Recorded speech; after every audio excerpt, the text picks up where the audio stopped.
Welcome to Spirit Gym.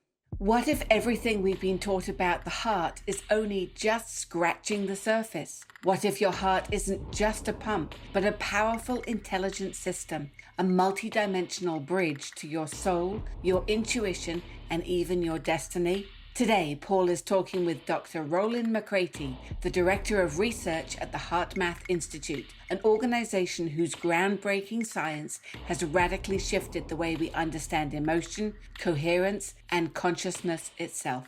Rollin's journey is one of deep curiosity, military-grade electronics, accidental spiritual awakenings, and pioneering discoveries that challenge mainstream science. In this conversation, you'll hear how a man trained in hard science came to unlock the mysteries of the energetic heart, what coherence really means, and how your emotional state may be tuning your DNA. This isn't just another chat about heart health. This is about why your heart might be the most powerful access point to truth, healing, and higher guidance. If you enjoyed this episode, we invite you to explore the deeper levels of connection and conversation available in the Spirit Gym membership community. Go to myspiritgym.com for details. And before we dive in, we'd like to say thank you for listening, as this podcast would not be possible without you, our subscribers and followers. We'd also like to thank our premier sponsors, Organifi, Bioptimizers, Paleo Valley, and Wild Pastures, and our latest sponsors, Correct Life and Peak Tea. You'll hear their special offers and discounts throughout this episode, or you can visit the show notes page at paulchek.com/podcast. Well, as you heard from Penny's introduction, we have Rollin McCraty here today, and I'm super excited to talk to Rollin. I've been reading the books and research of HeartMath for many years, and he is the Director of Research at HeartMath, and HeartMath has produced some absolutely excellent books and expanded my understanding of the heart tremendously. And I've used HeartMath technology clinically for a long time. When I was more focused on my clinical practice, when the freeze framer technology came out, I found it very helpful for people with anxiety, for people that had inability to calm their minds and couldn't meditate as they would state. And a variety of other health problems like digestive disorders seem to respond very well to learning how to activate the parasympathetic system. I've used the EM wave technology with many patients, particularly heart patients, with great success. And I've been wanting to have an interview with Rollin or somebody from HeartMath that really understands the heart deeply. And so Rollin was gracious enough to agree to come on with me today. So Rollin, it's really just a great pleasure and an honor to be able to share this time with you. Well, thank you, Paul. And I've been looking forward to this as well. I read up on you a little bit as well, and you've also done some pretty awesome stuff. So I think it should be a fun conversation today. Well, I think both of us have been at it for a while. Lots to learn and grow into out there. Rollin, to begin with, I'd love for the audience to just get to know you a little bit better. Could you share your kind of developmental history and background and in what led you into your interest in all this research, and particularly the heart? Yeah, well, I'm not sure what you mean by developmental background, but well, I mean, what shaped you, formed you, your education, sure. Your personal interests. All right. Well, sure. I grew up. I'll try and be brief because that could be a long story that is not that interesting to people. But I grew up originally in a small farming community in the northwestern corner of Missouri. Wow. Where Nebraska, Missouri, and Kansas all kind of meet in that area on the Missouri River. And so my grandfather was the town mechanic where I hung out in the summers and all that. And so I got a pretty good education of how things work from a very early age, and I won't go into a lot of that. I ended up joined to get out of small town. My parents had moved to Nebraska, and that's a whole part of the story. But to get out of small town Nebraska, I joined the military right out of high school and the Army, and first wave of the all-volunteer Army, and literally. And at that time, you got to you had to take these aptitude tests, and you got to choose your job and where you would be stationed within reasons and all that. And So I took these, and I'd always had an interest through high school and everything in electronics and that kind of thing. I used to literally get kicked out of English class so I could go to the library and read science books. Cool. Yeah, well, unfortunately, I still can't spell worth a crap to this. Neither can I. So thank God for spell check, but given my PhDs and all that and can't spell, but anyway, that's a little fun side note there. So anyway, I took these aptitude tests and scored.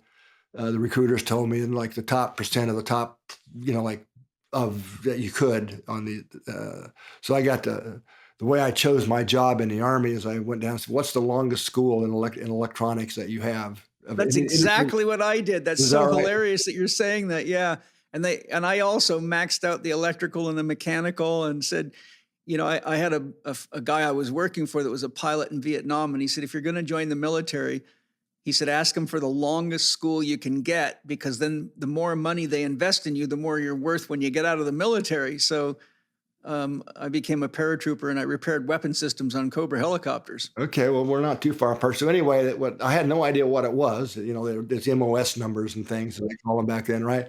I said, anyway, it was about, it was a 3-year commitment for that point. And half of the time was in school. Me too. I'll take that one. All right. I had absolutely no idea what it was. And that I would be stationed somewhere in Germany. Okay, great. Off I go. Well, I ended up being the top level support for surface-to-air missile systems, Hawk missile system that's been replaced by Patriots and all that now. But at that time, it was the state of the art. So I'm not sure how much time to spend. I'll tell a bit more of the story because you can probably relate to this, given your background. So I actually ended up being stationed for that whole time at Redstone Arsenal in Huntsville, Alabama, which is the big NASA center. It's where all the Space Museum is, and actually the monkey that they sent up to space, he was there at that time and still alive. Wow. Got to see him, and just a lot of cool stuff. It was really a fun place to be. So in the Army's infinite wisdom, this is right. So this was 1973, I guess it would have been. Mm-hmm. You were 10 years before me. Exactly. And so I was, as it turned out, trained in they had just transitioned from all tube technology to the first, it wasn't integrated circuits yet, but discrete components, transistors and stuff like this, right? So I was trained in the first class on this new system and so I ended up getting to Germany. That was, over a year, they were doing that, which was a lot of fun, actually. But then I landed there and discovered that the Army had already implemented these new systems, and I was in the first class trained on how to fix them. So they were broken everywhere. Nobody knew how to fix them because they had already implemented them. I mean, I brought this stuff to a friend of mine actually in the Navy. I told him that story, and he goes, well, believe it or not, we're still doing that.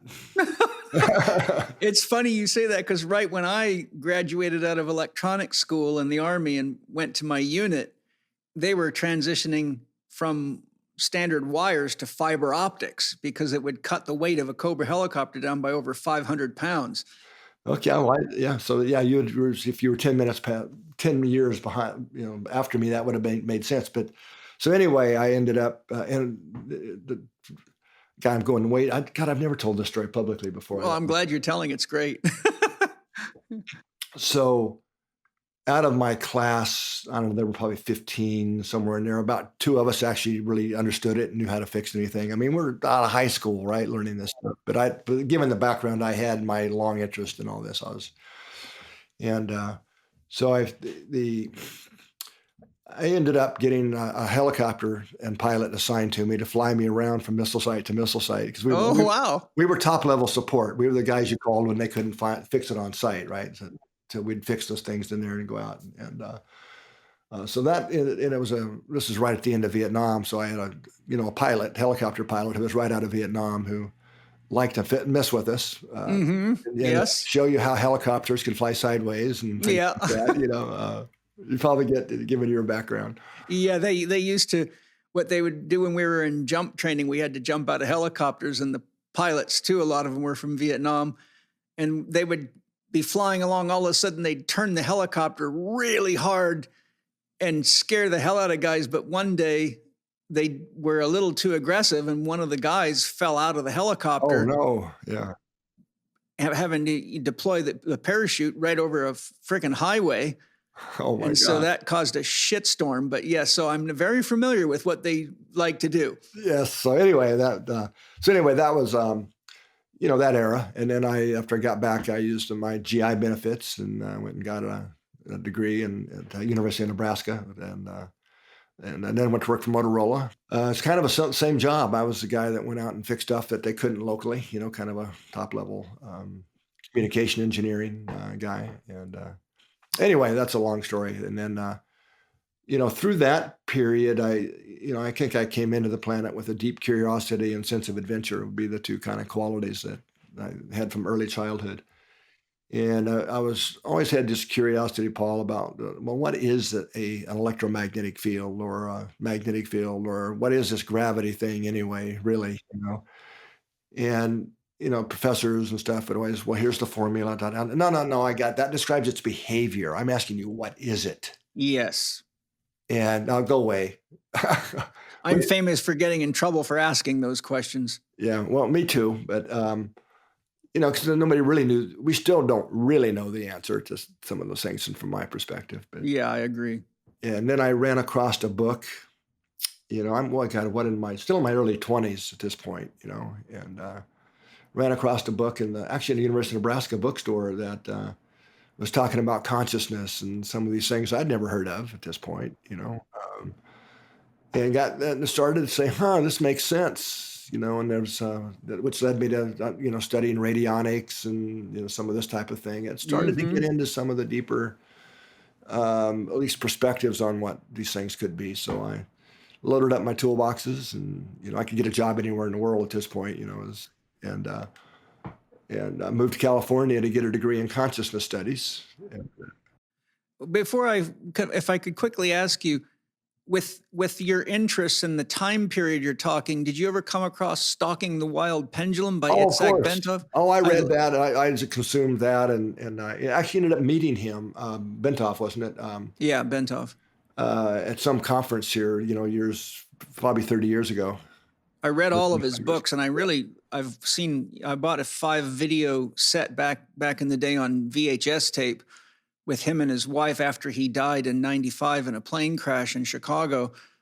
But I absolutely loved his writings, and I thought, especially for the time that book was published, it was really a great offering for a big jump forward in our understanding. Yeah, I met him somewhere. It would have been probably early 80s, somewhere in there. Actually, it was kind of a university here in this area, the Santa Cruz Mountains. And so I did that thing. And then through that and some friends I met there and some kind of the people there ended up, and knew nothing about business at this point, but had to learn it and helped start a company that introduced spirulina to the world. Oh, interesting. And the first company, which was, pretty crazy, but, and so we built that up. There were 2 companies that were started. One was a multi-level, one was through health food stores, and I ran the company through health food stores. And in 1982, I guess it was, National Enquirer did a front page story on spirulina. Doctors praise safe new diet pill. Lose weight and never be hungry again was the headline, big block letters. And we were doing all right. You're taking this from nothing to probably maybe 150,000 a month in sales through the That's great. Distribution. In the next 2 to 3 week period, I wrote a little over $20 million of sales for spirulina. I don't doubt it with that headline. It was crazy. That's a whole other sub-story, but not relevant. But so we took the profits of that because it really was a humanitarian kind of frequency of wanting to feed the world's hungry populations. And it is good stuff. Yeah. So anyway, went to Southern California, Desert Hot Springs, that area, and to prove you could go drill wells, build and grow spirulina and feed the world's hungry populations. Big solar-powered spray dryers and all. It was quite the thing. And did it, actually. And then it went absolutely nowhere. in terms of actually feeding people. That's a bummer. Yeah, and then that's in hindsight, Paul. So I kind of look back on that era and realize now what there was a lot of important lessons in that. And one was I kind of think of it as my idealism bubble got popped. Yes, I've had a few of those popped. Yeah, and it was it wasn't about the technology, we had it. So it was the bureaucracy and the consciousness of leaders. They didn't really want people. I mean, it was just crazy. It went nowhere.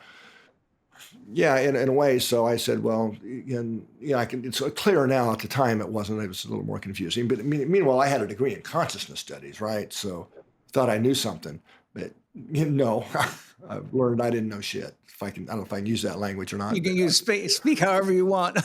I'm a paratrooper, baby. It comes out right, so raw.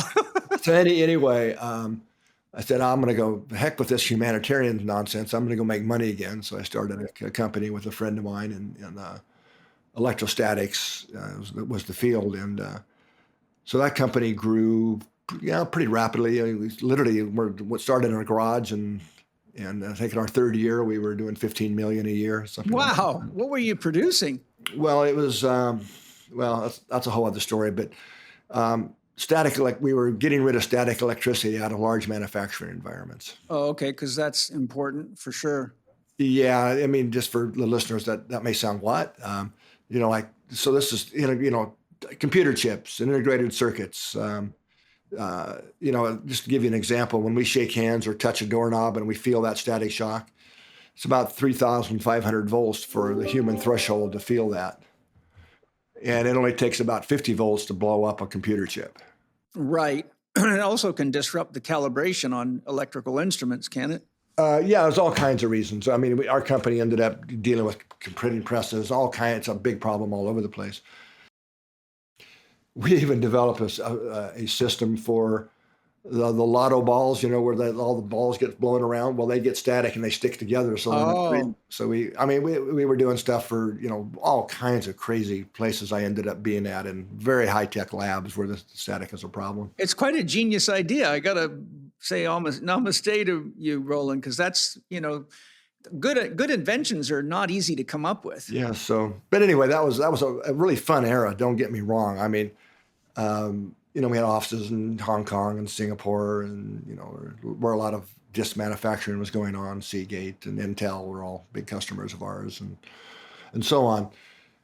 But a few years into that, and that was in Palm Springs, is where we ended up having our main office in manufacturing. I now can look back and say my own heart was talking to me, and I had this sense that just something was still missing. I mean, another sports car in the driveway wasn't going to do it. I had a nice house and cars and Jeeps and all that stuff, the toys.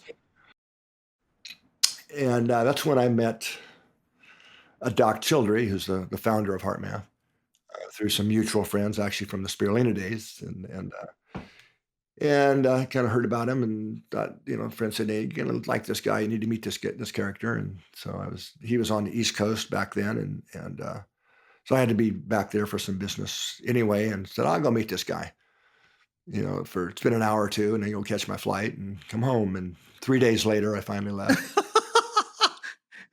When great minds get together, time stops. And, I know this is a very long-winded story, probably too long for... No, it's great. I think it's beautiful developmental story, not only of the path of your soul, but the steps that led you to having the depth of wisdom and the skills to do what you ultimately have been doing with HeartMath. So I think it's great to hear. Yeah. So it was in that meeting, that first few days with Doc and Doc Childre, and then, of course, many afterwards. I got to really kind of discover what the heart was really about experientially. And don't ask me to explain that, because it's impossible to explain an inner experience to someone that hasn't had it. So I'm hip. But anyway, during that was kind of elevated with his facilitation into another state of consciousness, and was able to connect with my larger self, and kind of get clear on some very early childhood memories and things and experiences I'd had that confirmed some things then that I'm kind of where I'm from and what I'm here to do and that kind of thing. It sounds to me like he did this through some kind of a process or transmission with Yeah, you. you could probably say transmission, and that helped. Yeah, So he's a pretty tapped in man then. he's a pretty tapped in guy. Yeah. So long story short, after that I brought some of what Meanwhile, I thought I knew about the heart, right? I mean, after all, I've studied consciousness, and everybody talks about the heart, but it's still the mind thinking it knows what the heart is, but it doesn't have a clue. And another one of those things I learned, lessons I learned. Just even from just that and that experience and trying to play with that in my life, I made I'll say more personal progress and growth in 3 months thereabouts that I had in all the years of meditation. And I meditated pretty religiously. I can't say I was very good at it, but I was, sincere about it. And at the same time, I could have a great meditation, fly around the universe, whip energy through the chakras and all that stuff. And before I even got to work, be pissed off and impatient and frustrated because of the traffic jams and walk in the door and employee issues. So they did that to who and blah, blah, blah. And, I'm still working on that myself. But anyway, so like I said, by tuning in and really following my own inner guidance, own intuition, I sold that company and basically to the employees to get out quick for really a small fraction of what it was really worth. And back to Boulder Creek, actually, this area, and helped Doc and some others that found the HeartMath Institute. Whether you're a fitness professional, healthcare specialist, or just a regular human being, I'm sure you've seen this. Someone who seems to be training hard and eating right, and yet they still can't shift those excess pounds, build muscle, or make progress on their health goals. It's like they're trapped in a hamster's wheel, running on the spot and getting nowhere, stuck in their stress, pain, and bewilderment about why they're not getting the results they think they should. The problem?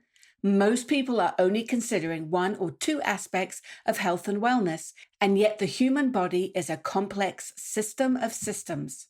That's why the Chek Institute created the Chek Academy, a complete education in holistic health, exercise, and lifestyle coaching.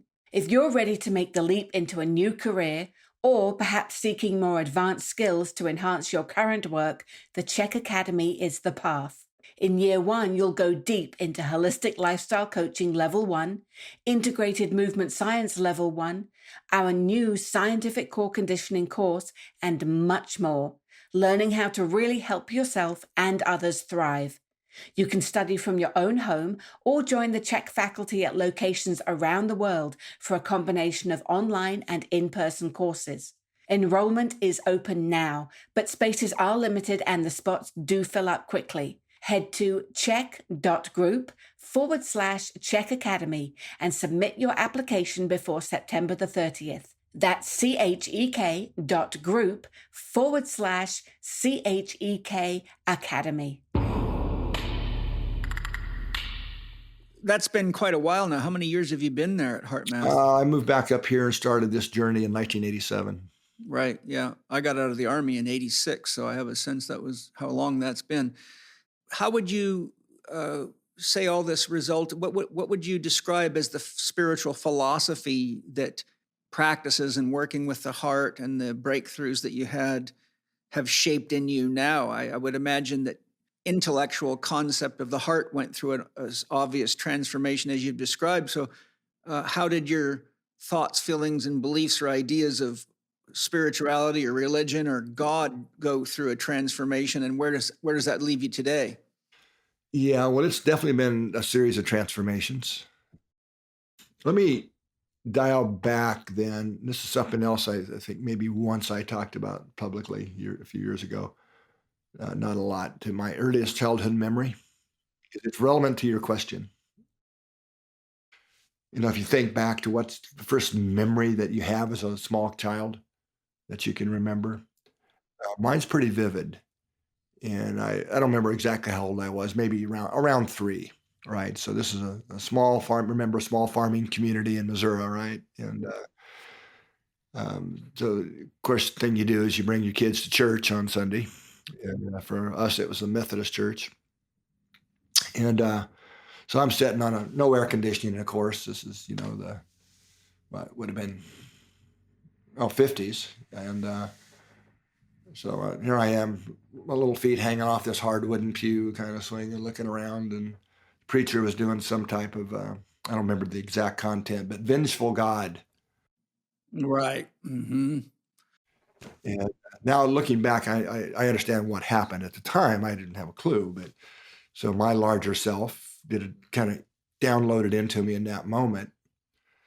And it was kind of like I was a pretty mature adult sitting there as this little kid and thinking to myself, no, no way. That is not the way it works. You have exactly the same experience I had in the same situation too. And then I looked around at the big people and said, You're big people are adults. You're buying this shit. Exactly. It's so hilarious. You're paralleling me exactly. It's like exactly what I said.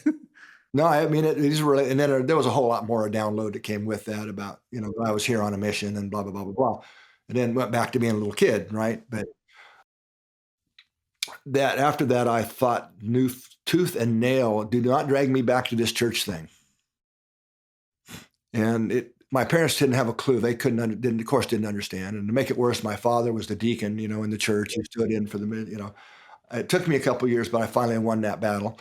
And they gave up on me. Perfect. So I share that to say I'm not anti-spirit.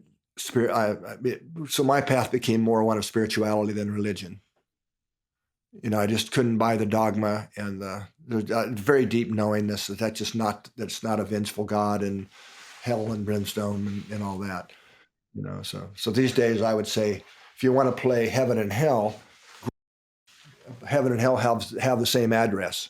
Yeah, halfway between your left ear and your right ear. No, I would say same address. It's Earth. Oh, well, that too. Really, it's the level of consciousness that we embody here on Earth.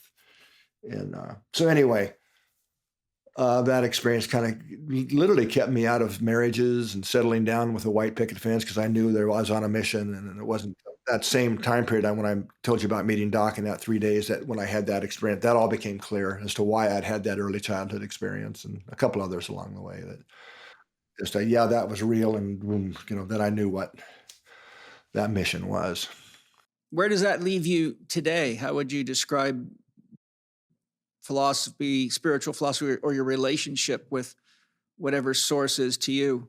So, boy, we're getting to what I usually wouldn't get to for a long time in an interview like this, in a discussion. Oh, well, without a lot of science in between it. But I'll answer this in two ways for you.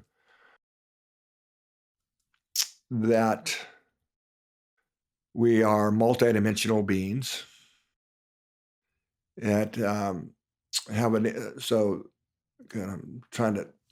thinking about several ways I can answer this, but that have an energetic system that really runs the show, which you can't yet put under a microscope, right? Just like you can't put a thought or a feeling or an intuition under a microscope, but all we can measure scientifically are the physiological things that co-vary with those thoughts, emotions, intuitions. And we can get into this later if you want to get into some of the research that supports what I'm about to say, is that we have two hearts, the physical heart, and also what here around HeartMath we call the energetic heart. And a lot of the traditions, it's been called the spiritual heart, like Sufism and different Buddhism and different things. It's been called the spiritual heart. And so what I'm suggesting is that that's real. It's not some metaphor, and that it just exists in another dimension of density, but very complex, kind of the master regulator of the energetic body or system. And that serves as the bridge to whatever you want to call it. A lot of people will call your higher self. Others would call it your spirit, your soul, or if you're from more of a religious tradition, you might call it the God within. Doesn't matter what word different cultures call it. It's the same part of our undivided wholeness, to use David Bohm's term there, that is us. It's not some separate thing from us. It is us, just at that higher dimensional energetic part of us. So and it does operate in another dimension outside of what we think of as time and space. So, and Would you have any thoughts on what dimension that is? I mean, there's a lot of dimensional models out there, so yeah, well, it's we a have bit tricky. But you have to be. That's to say it's a tricky one because it depends on what we're talking about. Dimensions of consciousness or dimensions, of density. I tend to think in dimensions of density when they're having this kind of conversation. Like Earth is a very dense dimension, right? Physical compared to the dimension we're talking about here. So it operates in another outside time and space. But it's who we really are, right? So if you want to call it the soul that survives death of the body, great. That's fine. It's true, right? And evolves over many lifetimes. So, a lot of people are familiar with the term old souls, right? Yes, Who've been absolutely. here a long, have gotten the privilege to come to Earth and grow up in this dimension of density, which takes a lot of growth up there before we even get to do that down here. And anyway, we're getting way off. It's not an easy ride down here, Well, but it's a fun ride. You get to eat hamburgers and make love, make love, exactly, and paint, do all kinds of fun things in this dimension of density. Can I ask you a quick question on that heart, the energetic heart? I've seen a number of authors from various backgrounds say that heart center sits slightly to the right and that the physical heart is on the left. Do you have any thoughts in that regard? Yeah, I'm going to have a hard time locating it, but even I would say that there is an energetic component. It's a toroidal shape around the physical heart, but it's bigger than that. It's see the energetic heart. It's really outside. Our minds want to pinpoint it. Yeah. But I wouldn't disagree with that. There is an element of it. The energetic heart, Paul, is also, like I said, it's the bridge to your, here at HeartMath, we just call it your larger self, to take it out of New Age or religion and that kind of thing. But it's really the anatomy of how we're actually wired from my perspective. Some things just are the way they are, whatever.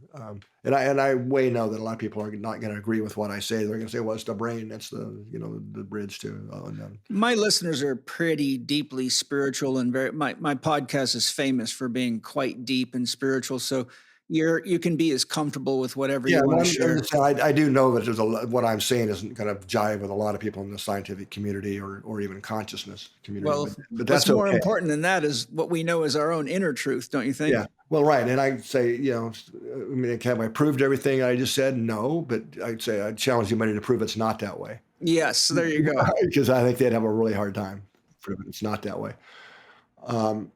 Anyway, so at the energetic heart level, it's what's in communication with all the DNA. So the DNA acts as one of the functions of DNA, it acts as an antenna. It's like a radio station with the energetic heart. One of the big surprises you might remember when they were going to map the human genome. Yeah, and the big surprise very good. There was a really big surprise, right? Like, wait a minute, there's nowhere near enough coding information to explain even a cell, let alone a human. So where's the missing information? Right. Well, I'm giving you a potential answer for that, right? So it's so I know this is a long-winded answer, but it's great. So it's you can call it a spiritual practice, or you can call it a very practical practice on our evolution, the journey, our evolution on the journey of increased consciousness and awareness in this level of density here on Earth. Yes. Does that make sense? Oh, absolutely. And I've investigated many of these things very, very extensively. I found that the DNA is actually what I call a cosmic antenna, that it not only connects to other dimensions of consciousness, but because I'm a remote viewer, I've often asked my soul, how is this possible? And I was shown that in actuality, that what we think of as all this separate stuff is really just the one of God, but that the DNA is a cosmic antenna that has almost an infinite range of frequency perception. And one of the key things that I was shown is that because it's bathed in water, and water has a capacity to receive 65 octaves of information, I once got a friend of mine who's got a degree in physics to tell me what exactly that frequency turned out to be. And the number was so big, I don't even think there's a name for it.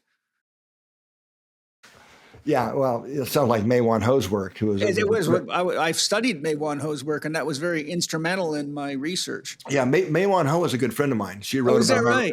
yeah, she wrote about our stuff in all of her later books. So we're very, very featured. I am in our work in her books. Yes, yeah, she really wrote some deep, profound books. Well, yeah, and she was the first. We can just kind of go around the universe here to demonstrate quantum biology. You know that she was. So what I just explained about multidimensional beings, and she would have absolutely no problem with. In fact, she said as much in her books. And another friend of mine, Carlo Ventura is his name. He's very famous. He's a cardiologist in Italy, but also a stem cell engineer and molecular biologist. And so he absolutely, totally agrees. I mean, this is a guy who is programming cells to become whatever kind of cell he wants them to be through vibratory frequencies. And I mean, he's doing it. I mean, this is not some theory. I mean, this is I believe it happened in his lab, and just some amazing stuff that I've seen him in his lab do. So within 10 minutes of our meeting each other for the first time, we were having a discussion similar to what we're having. And he's like, well, of course, the DNA is an antenna. Of course, it's tuned into a higher dimensional field where the information really is. And you have to change the information in the field to change the DNA, which is what he's demonstrating in the lab, right? So he way gets this stuff. So just to help ground it for some people, if it sounds like really far out there stuff, it's actually really happening in labs right now. Oh yeah, yeah. So that's in other words, epigenetics is a big topic these days, of course. So saying the ultimate epigenetic information is our own energetic heart, and our emotional energetic system is the mediator of that. Are you familiar with Keith Pelletier, MD? Yeah, and I've got that name. Boy, it's been years, but he's written several books. He's an epigeneticist. I had a phenomenal podcast with him. Yeah, I've met him as well. I haven't run across him in years, though. But yeah, he's getting older now, but he's still very sharp and great on a podcast, and done a lot of research. And I shared something with him that I'd like to share with you and see what your thoughts are. Asking my soul, which is really, when I say soul, I mean myself. I use the term Chidra. In Persian, Chidra means guiding soul or spirit. Yeah, larger self, whatever you want. Yeah, so if you look at a model of the self, the circle with a dot in the middle, the Chidra aspect is the very center. So it's the center of the unconscious. It's regulating what we call the highest self, the soul, the unconscious, and the ego are all components to the self and the model that I was taught by my own guiding soul. So when I'm asking my Chidra, I was asking, like, how in the world is DNA actually created? Not the physical aspect of it, but where does the energetic blueprint come from? And so I used the same abilities that I used to remote view. And what I saw was really wild. My soul showed me that the sun is the cosmic logos for our region here on Earth. And what my soul showed me through a remote viewing process is that photons were leaving the sun and they started to spin around each other. And as they were spinning, they reached out with little tentacles of light. And that became basically like a blueprint structure, an energetic blueprint structure that then seeded the planet. And then it basically grew out from there. So there was an energetic blueprint first for all of creation, and then it was seeded into the physical matter of biological life, and it was interacting with water. But I'm only sharing that just because I think you have a level of depth and understanding, but I always look into these things, and I just thought that was fascinating. And I shared that with Keith Pelletier. I think it's Kenneth Pelletier, but Kenneth. Yeah. He actually shared that he had come across some research and some experiences that correlated exactly with that as well, which was kind of an interesting experience for me to find someone that actually could understand that. Yeah, I understand it, but if he's come across some research that suggests that, I would be interested in knowing what that research was. I'll have to loop back and ask him. I can put him in touch with you by email. Yeah, we have met many years ago, but somewhere at a conference that I remember. But anyway, so the main kind of point here I'm getting at is that, like any spontaneous healing or these kind of things always has to happen at the energetic level, energetic heart level is what really regulates that, and whether it's within our personal blueprint or not.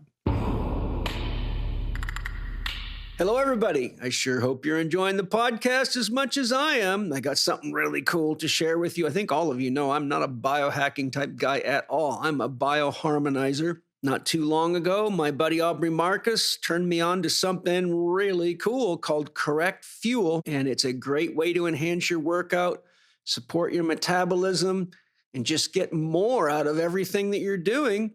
And not only that, for a product with ketone metabolites in it, it tastes damn good, which is hard to do.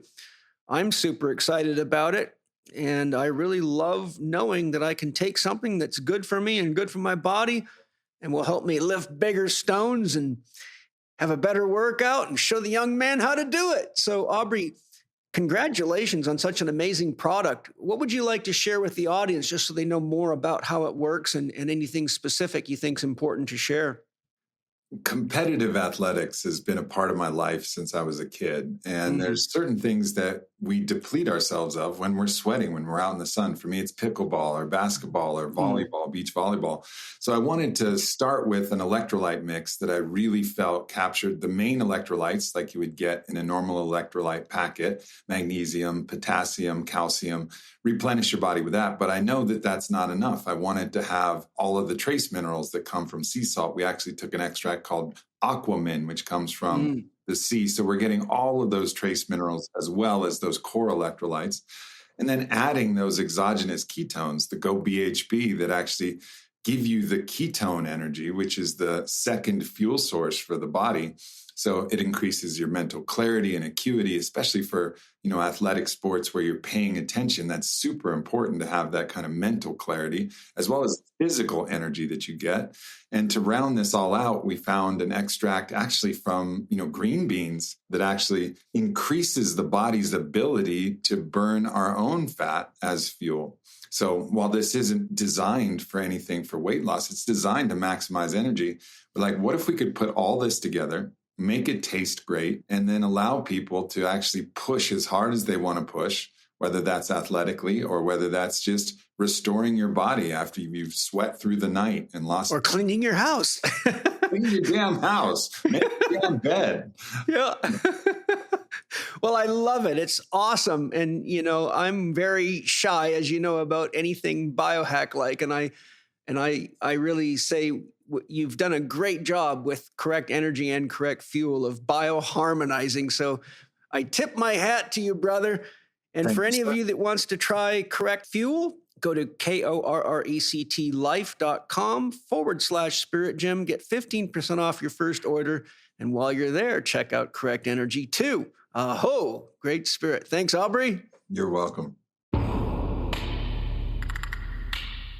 That's very, very interesting. So maybe I've missed it, but what would you say your spiritual philosophy is then, if you had to? That's what I've been describing. It's that we, let me, I said I'd answer it in two ways. So let me do the second one, and maybe then I'll try and answer that more directly. So really kind of the main message of HeartMath and what HeartMath is really about energetically of introducing into the planet and the planetary field is really the understanding and the alignment between the heart, mind, and emotions. Mm-hmm. Beautiful. And so heart, we've already talked about the energetic heart being the bridge to that larger part of ourself, whatever we want to call it, your soul, spirit, higher self, larger self, etc. And so the emotional system, is actually quite complex. And I mean, I'll just repeat it very quickly. Something that we got into a Q&A and not too long ago in a thing I was involved in. Like Candace Pert. You might remember Candace. And yes, I know. Yeah, molecules of emotion, right? I've read all of her stuff and everything. Yeah. I actually knew Candace, and she visited here a couple times actually over the years back before she passed away. But from the Candace's perspective, emotion's all about the biochemistry, the molecules of emotion, right? Yeah. Mm-hmm. That's why I use her because of the book title. Now you talk to a kind of a standard neuroscientist. That's all true, Candace, in that perspective. However, it's all about the nervous system, the brain and nervous system, and what goes on there, and that precedes those. And they're right too. However, They're also not complete because we have to, especially to understand emotions, delve into I'll call it emotional energetic level, which even precedes the changes in the nervous system, the brain and nervous system, and then the biochemicals, which then reinforce and give the feeling texture of an emotion. Okay, but that system, it's actually what runs the show physiologically. I mean, that's easy to prove here in the lab. That it's, thoughts and stuff. Yeah, you can measure changes in, brain waves and heart, rhythms and blood pressure and so on, but it's trivial compared to when you trigger an emotion. Big changes happen quick, way, way past just thoughts and so on. So just a little bit of background for where I'm going. So, but you can think of the emotional system as more or less neutral. So it's can be set in motion by the mind, brain mind system, but mind, or the heart. So the issue we have right now on the planet, and has been for a very long time, is that it's all mind driven. Right, so a lot of people don't even know they have a heart, or let alone that bridge. No, I'm talking about the energetic heart, or that bridge to their larger. Yeah, well, I think the other part's true as well, unfortunately. Yeah, I don't mean physical heart, but I mean that we really have a larger self. Even the religious people don't really. No, yeah. It's all about. Well, I'm not going to go there, but yeah, we understand. The game of coming to Earth is to align those to where the mind and emotions finally become in alignment with and serving the heart, or our higher self. So, I mean, if you don't believe me, just watch the news, right? Well, yeah, I do believe you. No, but I'm just saying that's what a mind-driven society and culture, Yeah, that's exactly what it looks like. And so where we're headed in our evolution is bringing the mind and emotions, especially emotions, in alignment and control of our larger self, which is the heart, what I mean by heart. So that's if you want to call my spiritual philosophy, it's really aligning with and surrendering to the guidance of my own larger self. That's exactly what I live.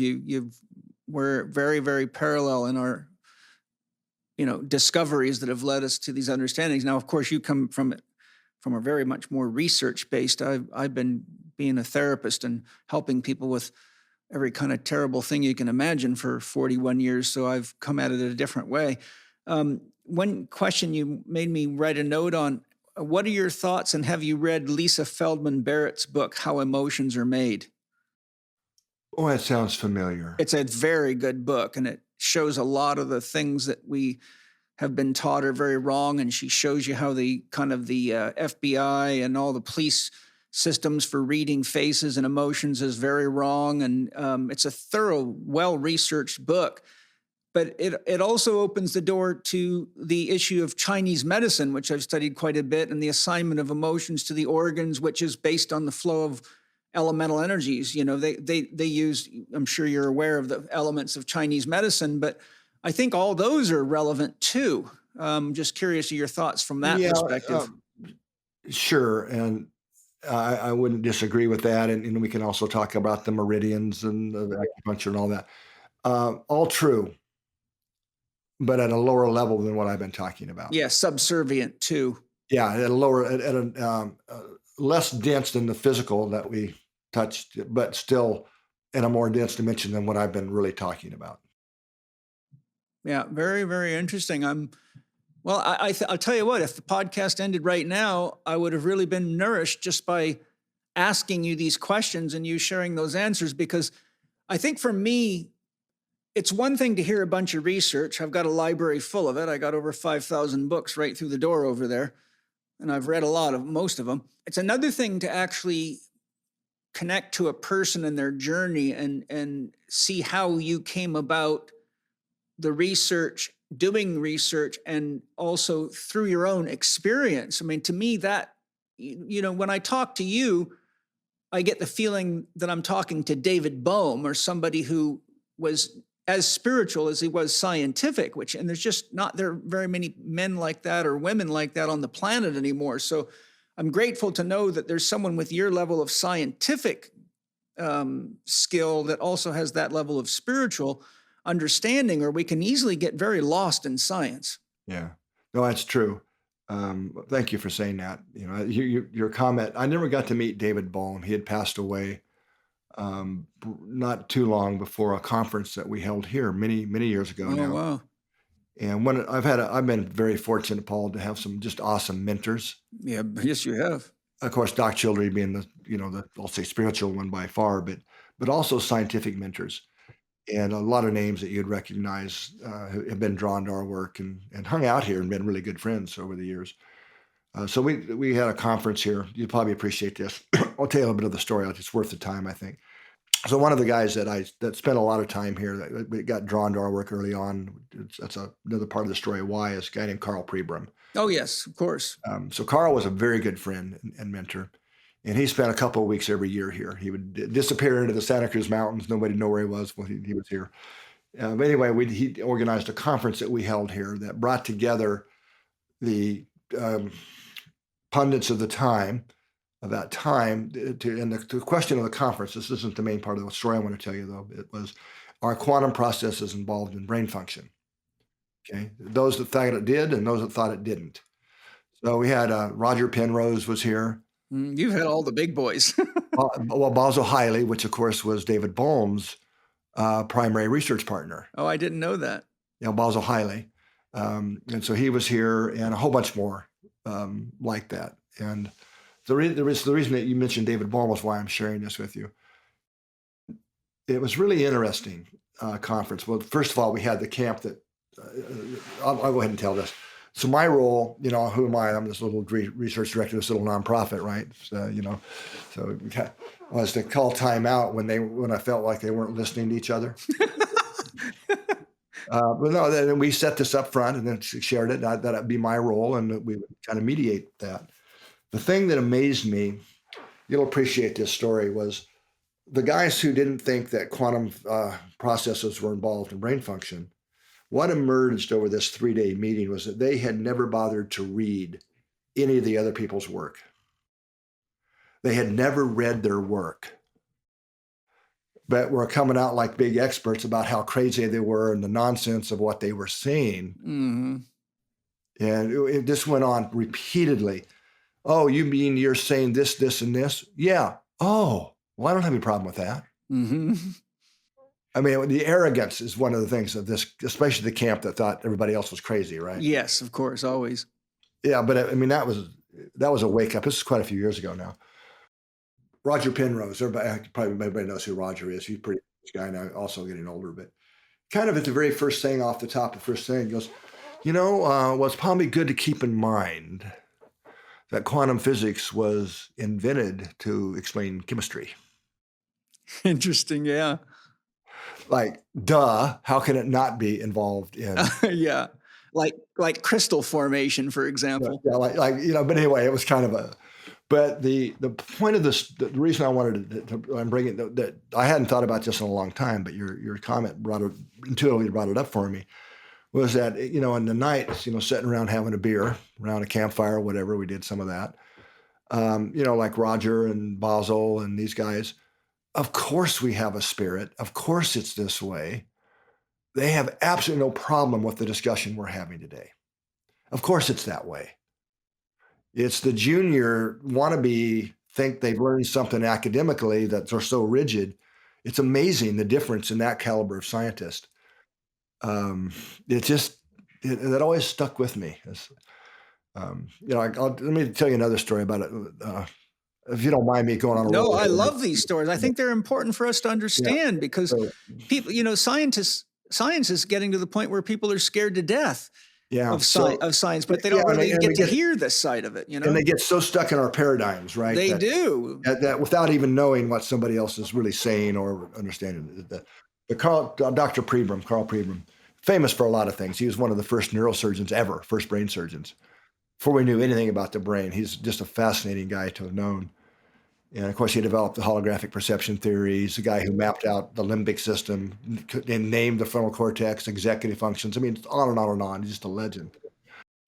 We haven't talked about this yet, but we did our studies on intuition that showed the heart was the first to get the information and send a different message to the measurably different neural signal to the brain, then a brain response, and then body response, and all this. So I sent the data to Carl because I said, Carl, I need your help on interpreting this EEG evoked potential stuff we're seeing here. And he invented half these techniques, right? So no better person in the world to go to help me interpret what these meant. And so he did. He was very jumped right in and really helped me understand and write about it, and gave me the references and all that stuff. But here's the thing. He said, Rollin, I'm very upset about your data. I got to hear this. Yeah, I said, well, Carl, why are you upset? He says, it doesn't fit my paradigm. That's a good, honest scientist. Well, it gets better, but it gets better. I said, okay, Carl, but thank you for the help on all the interpretations. But he was really giving me a compliment. He said, I'm upset because it doesn't fit my paradigm, but I have to pay attention to it. Because he hung out a lot here. He knew and he knew you were not a fluffy guy, that you were for real. Yeah, very rigorous, and we double check, and we really do good work on that level. So about 2 weeks later, I get a call from Carl. Rollin, you need to come back to Georgetown. Well, okay, Carl, why? He says, I'm having an argument with the quantum physics department, and your data is what I need to prove my point. That's beautiful. And I said, well, Carl, I thought you said it didn't fit your paradigm. Oh, no, I changed my paradigm. That's a real scientist. That's right a there. real scientist. That's why I'm telling the story. That's a beautiful story. Thank you. You made my day. The question is, we need a lot more of them. Exactly. We need to not be so locked into our know what we knows. And one thing I have learned, and a lot of it was from Carl and others like him, was to not think I'm so smart to know what I know, because we follow the data, and it's led to some of the most surprising things when you actually do that, when you're actually open to following the data and not being so preconceived of what we think it's going to be. Yeah, it's a human tendency to jump to conclusions and believe them, isn't it? Yeah. No, yes. Anyway, I'm sorry I went off on all these sidetrack stories. No, it was fantastic. One of the greatest journeys I've been on in a long time. So thank you so much. And talking about people that I've studied deeply and have a lot of respect for too, which is even more exciting, because I finally feel like I'm getting to know them beyond just reading research papers and books, which is a great gift. You know, Greg Reese, who does the Reese Report, had a beautiful comment I think you'll agree with. He said, it's very easy for human beings to trick themselves, but it's almost impossible to convince them that they've done it. Yeah. Well, that's the mind. See, that's what I was saying earlier. We got the heart, mind, and emotions. And the problem is the mind's been running the show for, very, very long time. And it doesn't want to lose customers. And it's very good at, keeping people stuck in a lower vibration of consciousness and awareness. I have a saying that I give my students: minds and phones make better tools than masters. Good point. Good. It's true. Yeah. And I don't want to come across like the brain and mind's a bad guy. I'm not. That's not what I'm I saying. understand. Yeah. But at the same time, the mind is more like an operating system, and it needs an upgrade. Yes. Right. It needs to go to the next level of operating system, which is really when we connect with our larger self through the energetic heart, that actually happens. Is actually a consciousness upgrade. So that's how we evolve, right? Exactly. I was reading a great book on myth, and I can't remember the author's name. It's a strange name, but he said something quite profound in there. He said, only the heart can deliver justice to the head. And I thought, wow, that is so true. And I think tuned in. Yeah. I mean, just that one statement was worth the book alone. Thank you so much for those amazing stories. Would you like to share a summary of HeartMath's research on the heart? And I've got some categories. You've touched on some of them: physical characteristics, emotional involvement, mental involvement, precognition. And I think there you wanted to mention 3 types of intuition and maybe other psi abilities. I've read a lot of what you guys have put out to the best of my ability. You told me one of the books that I had was very early, and I haven't had a chance to follow with all the updates, but I do subscribe to the newsletter, and I'm trying to stay up with it. But I think for the listeners, it would be fascinating for them to realize what your research and HeartMath's research has actually shown us about the heart, because I want to share that when I read the HeartMath book, and I think I read it early because I remember I told you about it and you said it was one of the first editions. HeartMath Solution, probably. Yes, it was a red cover. Yeah, could have been. Yeah, the latest book, it's a couple years old. It's in a second edition, and I'd recommend these days. It's called Heart Intelligence. Okay. Oh, I think I read that. Is that available in PDF? Yeah, it's a PDF, audiobook. Yeah, I read it. It was fantastic. Yeah, I did read that. It came out. I mean, it was offered through the HeartMath newsletter at one point. Yeah, I've got a copy right here somewhere. Oh, here it is. Okay, no, I think I read something smaller than that. It was, maybe it was. It was. I printed it out. It was a PDF. Oh, you're probably talking. I just happen to have these here. I was using one of these. Probably it was about 70 or something pages long when I printed. Yeah, no, that's these are little guide, just quick little membership gifts. Very cool. But I'll get back to your website and get the book. You just said it's called Heart Intelligence. Heart Intelligence, yeah. I'm going to write that down. I think you'll really, given everything we've talked about, I think you'll really enjoy it. I will definitely get that. It's co-authored by Doc, myself, and then two of our other colleagues here at HeartMath. So we all have different chapters in it. Hi, everybody. My family and I love Organifi's green juices. You can get your green juice in two excellent flavors, crisp apple and original mint. Not only are these products made with certified organic ingredients to support your family's nutritional needs, they each have some unique benefits. Your green juice crisp apple eases stress with an effective dose of 600 milligrams of ashwagandha per serving. Helps reduce cortisol spikes that increase snacking urges and aids keeping your blood sugar balanced. Why snack on inferior foods that lack nutrition and often lead to blood sugar spikes followed by blood sugar crashes when Organifi's green juices are super healthy, taste great, and are as quick to make as opening the package and adding water.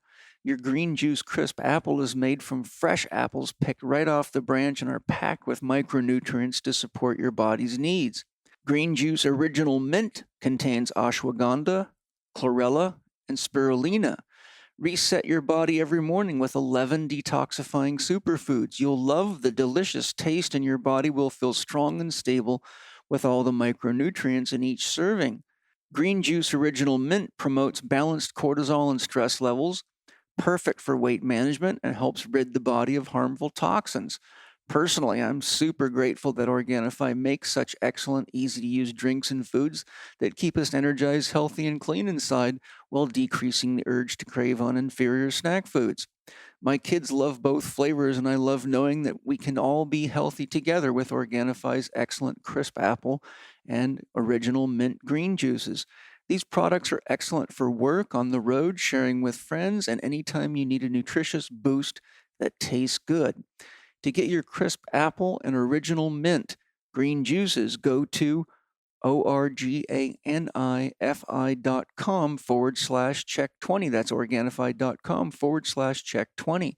Save 20% on your purchase using the code Chek20, all caps, on checkout. Don't worry if you forget your Living 4D discount code, because you'll see it right there on the landing page. Enjoy Organifi's excellent green juices. Point being, as when I read the HeartMath book, I thought, wow, this is such a massive upgrade in our understanding of the heart, and opens the door to so many different ways of healing and relating to ourselves. And using the freeze framer myself, and just, it was really quite an interesting experience when you first start using that thing. Because, I remember there was the balloon program where it would start heading for a wall. If you got stressed out, it would crash. But if you calmed yourself down, the balloon would start to rise up. And I was like, it was kind of a confrontation with my own inner fight or flight mechanism. I thought, wow, this would be good training for paratroopers. It's the opposite of what they give us. But maybe you can just share what you think's important for everybody to understand based on where you guys are at now. That's a long discussion, but just for people listening to what you're talking about, Paul, the freeze framer, that was the first ever of anybody out there in the world that actually started the whole HRV, heart rate variability, biofeedback world, which is huge now. It was the first, it kind of started the field. And so I get accused these days of being one of the fathers of HRV biofeedback. There's worse things people could accuse you of. Yeah, it's true. But anyway, so that was the first device, was called the freeze framer. So just wanted to clarify that. Anybody listening might go try and search on it. You won't find it because that's been updated and replaced quite some.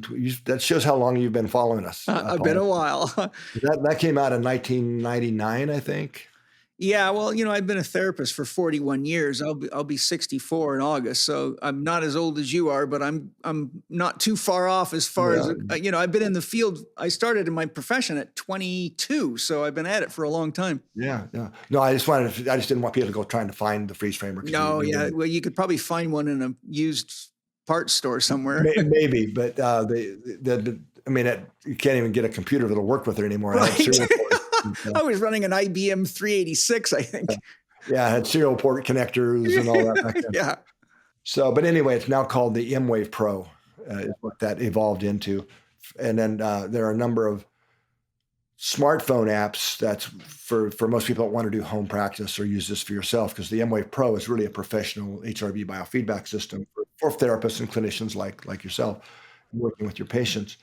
But there's 3 apps that are really helpful for learning how to get our physiology into a literally more coherent state, which is now 500 studies later shows is really an optimal physiological state that underlies our mental capacities to clear the mental fog, think clearer, make better decisions, emotional stability, how we maintain our composure when in the midst of the chaos. Maybe for the listeners, you can just describe what coherence is. I mean, I use the word a lot, but I also sometimes wish I would explain things. So for those that may not have heard the word coherence, could you give us a practical way of understanding that?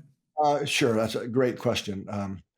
Well, first of all, coherence, we did certainly invent the word coherence. It's a concept that's used in every branch of science, from the microbiology to the universe. Is coherence is a concept that you'll hear talked about. But the simplest way of saying it, I tell you what, let's go really simple. If you look it up in the dictionary, the first definition in most dictionaries is around the quality of someone's speech or writing. Hopefully, I'm putting my words together, and you, Paul, in a way that convey a meaning that's coherent and understandable. And embedded in that is that the message that we are conveying through let's say a coherent sentence or a coherent statement is greater than the sum of the words, right?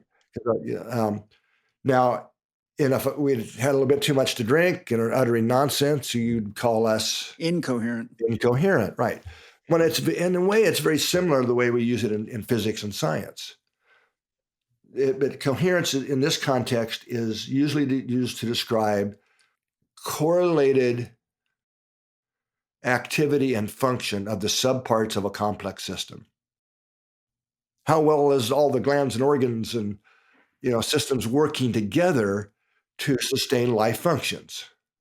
Because those can be working together harmoniously, coherently, or incoherently. And if that goes on long enough, that leads to disease, right? Dis-ease. It's kind of a parallel in my mind with synergy. It's like harmony, synergy, things moving together efficiently in an organized way. Yeah, exactly. So under that umbrella, big term coherence are a lot of subterms to measure various aspects in a coherent system. Harmony, synergy, entrainment, correlated behavior. These are all different things under that bigger concept of coherence. But key concepts for this discussion in a coherent system is it always implies an energy efficient system. Incoherent, inefficient use of energy, right? Regulated versus dysregulated, incoherent, coherent, right? But it also, just like I said in the words of a sentence, in a coherent system, built into the concept implies that the whole is greater than the sum of the parts. Beautiful, yeah. right? So that's all embedded in that little term coherence. So I think we were the first to use it, which is why May Wan Ho gravitated to our stuff, by the way, to talk about coherent physiological systems. How are the heart and brain? Are they working harmoniously together? Right, heart, brain, lungs, or whatever subsystems we want to go to. So, as it turns out, I know this is a very long-winded answer to your question. No, but it's great. Let me explain this way. When we started our lab, we're primarily a psychophysiology lab. We've grown into many other things now, but that's how we started. And this is in the early 90s. And at that time, this is before internet, right? And search engines and all that. You had to go to the library to find research papers back then, right? It was work. But there were maybe that I could find, in a lot of the searches and stuff we did, maybe 3 papers in all the scientific literature in my field, psychophysiology, that looked at what's the effect of what a lot of people would call positive emotions on physiology. Hundreds, thousands on stress, anxiety, depression. Very, very few. What happens in our body when we feel appreciation or compassion or kindness or love? It was pretty much this didn't hardly exist. So that's where we started, was looking at that. We also looked at stress and anxiety, but we really put a focus on what happens when you feel good, right? Appreciation and things like this. You don't need drugs. Well, this is why I think that early work. This is years before the positive psychology movement and came along. But what we found was that the rhythm of the heart, and this is long before anybody ever heard of what's called heart rate variability now. It's becoming a pretty popular apps all over the place now that have kind of followed our work. But that the heart rate variability, more specifically, the patterns in the heart rhythm, which is what heart rate variability is, was the most reflective of emotional state. And this is one of the things that drew Dr. Friedman to our stuff. And we had an early conversation, one of his early trips here, sitting here in my office, in fact, and him telling me, Rollin, people have spent their entire careers trying to look at EEGs, brainwaves, and sort out emotional states. Nobody's been successful. Nobody's done it. What you've done here with the heart is already light years past what anybody's achieved just trying to look at brainwaves. That's great. Well, you're looking in the right place. Well, that's what he said. He said, stay with that. Don't get lost in, I could go into a lot more stories around that, but the bigger point is that what we found was that this is where we chased a lot of rabbits down the hole to really unravel what those early observations, which was that when people sincerely have heartfelt feelings, not thinking about it, not visualizing it, you feel the feeling. I don't like positive and negative emotions. I don't use that terminology. I use regenerative or depleting emotions to describe the physiological effect they have. Because the psychologists are going to argue, but all emotions are good and they have information. And yeah, I know that, but they still have different physiological. Which is why I use that language. But what we found, Paul, was that when people actually feel appreciation or gratitude or kindness, we can call it the positive emotion category, that the rhythmic activity of the heart, it wasn't subtle, shifts into a completely different rhythmic state. And that's what, after a bunch of years of just talking about this in our scientific board meetings back then and all that, we ended up calling coherence or heart coherence. Because it was broad enough to talk about the different levels and layers of what was being unpacked there. Is because it turns out to be in that rhythm, a lot of things have to be happening physiologically that really optimize physical, but also mental function, right, and emotional function. I won't go into all that because, I got a lot of papers talking about all that stuff, but. So as it turns out, the heart sends far more information to the brain than the brain sends to the heart. Now, that's not some new discovery. It's getting more popularized out there because I've been saying it for 30 years. But that was well known. I mean, Pribram was so great because he knew the history of neuroscience better than, I mean, he lived it, right? I mean, this was known in the late 1800s, and psychology was based on this until the late 1920s and 30s. William James, I'm sure you know William James. I mean, he well knew this. And so maybe if I could interject, could you describe, because the heart has its own nervous system separate from the brain. I think a lot of people today, especially listeners that aren't into this field, wouldn't realize that. Can you maybe just describe how the heart gathers its information and its intelligence when you're ready? I will. So it's one of those rabbit holes we had to go down to explain why the system was shifting, right? So then I met another awesome mentor. Like I said, been really fortunate. It's a guy named John Andrew Armour. And Drew, to his friends, hung out here a lot as well. And I went to his lab a couple times actually, up in Nova Scotia. But he's the kind of, he's retired now and living happily on retired life on the family farm up in northern Canada. Mm-hmm. But Drew was the leading leader of the field of neurocardiology. So, I mean, there's textbooks and whole big conferences now on neurocardiology. Drew's kind of one of the pioneers and fathers of that field. Fascinating story of how he got there too, by the way, of being a practicing cardiologist, and what taught in school just didn't check out. It's not what he was seeing clinically. So he said, no, I got to go do research because this what we're being taught makes no sense. Right. I've heard that from this is truly his story, and became a leading. So, but long story short, basically, the heart does have what's technically called the intrinsic cardiac nervous system. And Drew is the guy who coined the name heart brain. That wasn't me. That was him. Neat. The father, one of the leaders in neurocardiology. So this is a to say it's a heart brain, he didn't say that lightly. So the neural system in the heart, the neurons are very similar to the same neurons that we find in the brain, many of them. But and this has been proven now, this is not some theory.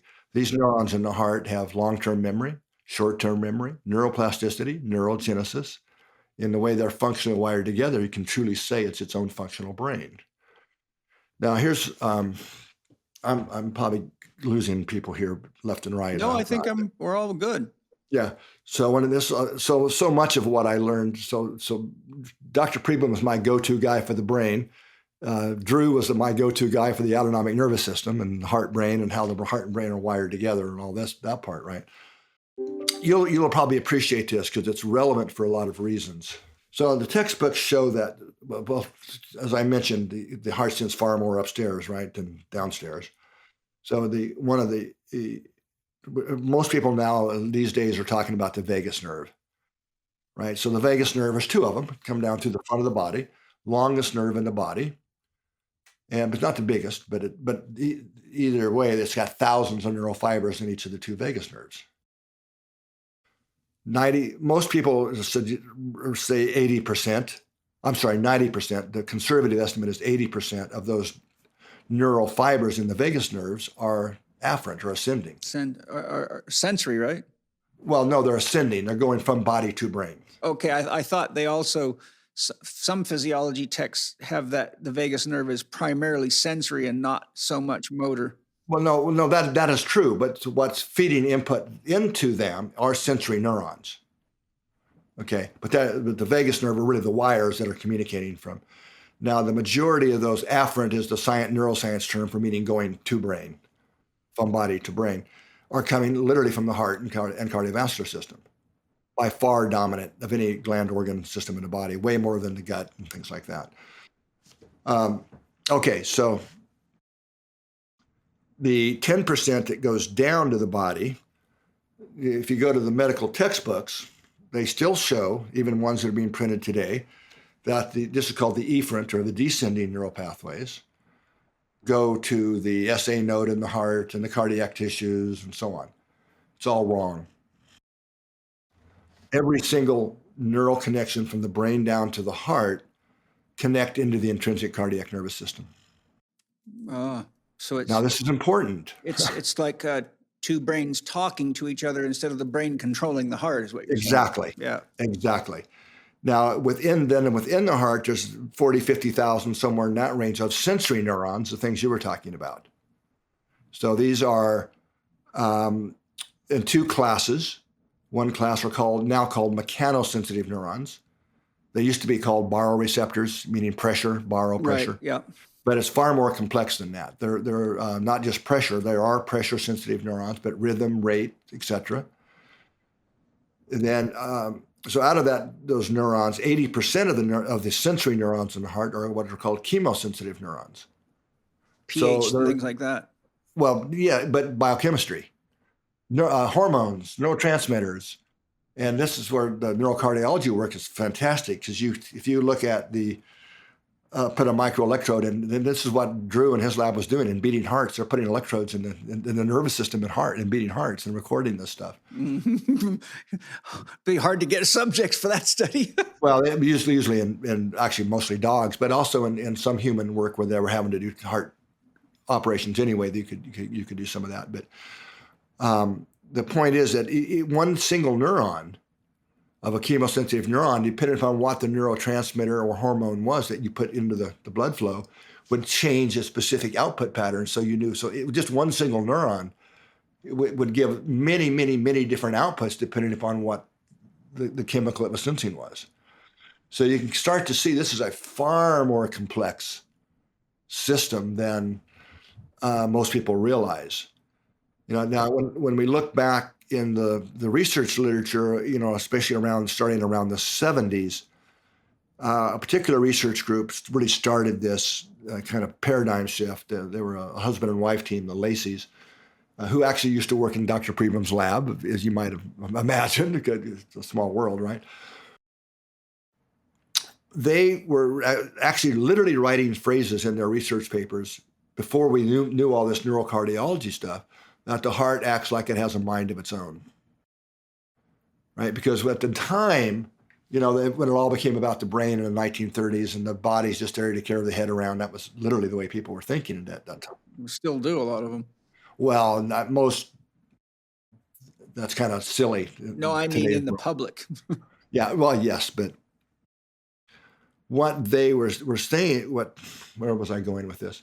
You're talking about the receptivity of one chemoreceptor in the heart, or one the neuron. receptor. But I'm saying they were talking about, that the heart acts like it has a mind of its own. We now know it does. But this is really important because the heart has to be able to make its own decisions. So now what led the Lacey's into this whole career of paradigm shifting work? At that time, it was thought that the autonomic nervous system is this dumb thing, right? It's there for the brain to tell the body what to do. The 90% of the input nerves were ignored, right? They focused on the 10% and threw everything else out. I mean, literally, that's what happened. What they observed that started the paradigm shifting back to sanity, if I could say it that way, was that you might have more sympathetic signals being sent down through the sympathetic system or whatever, but the heart, instead of speeding up, would slow down, and vice versa. So the heart was overriding those inputs. That's interesting. It was making its own decisions. So that's what started this whole field that my work's building on the shoulders of some really great researchers. What do you reach for when you need a snack to keep you going between meals? Here at the Chek household, we always have a selection of Paleo Valley's meat sticks close at hand.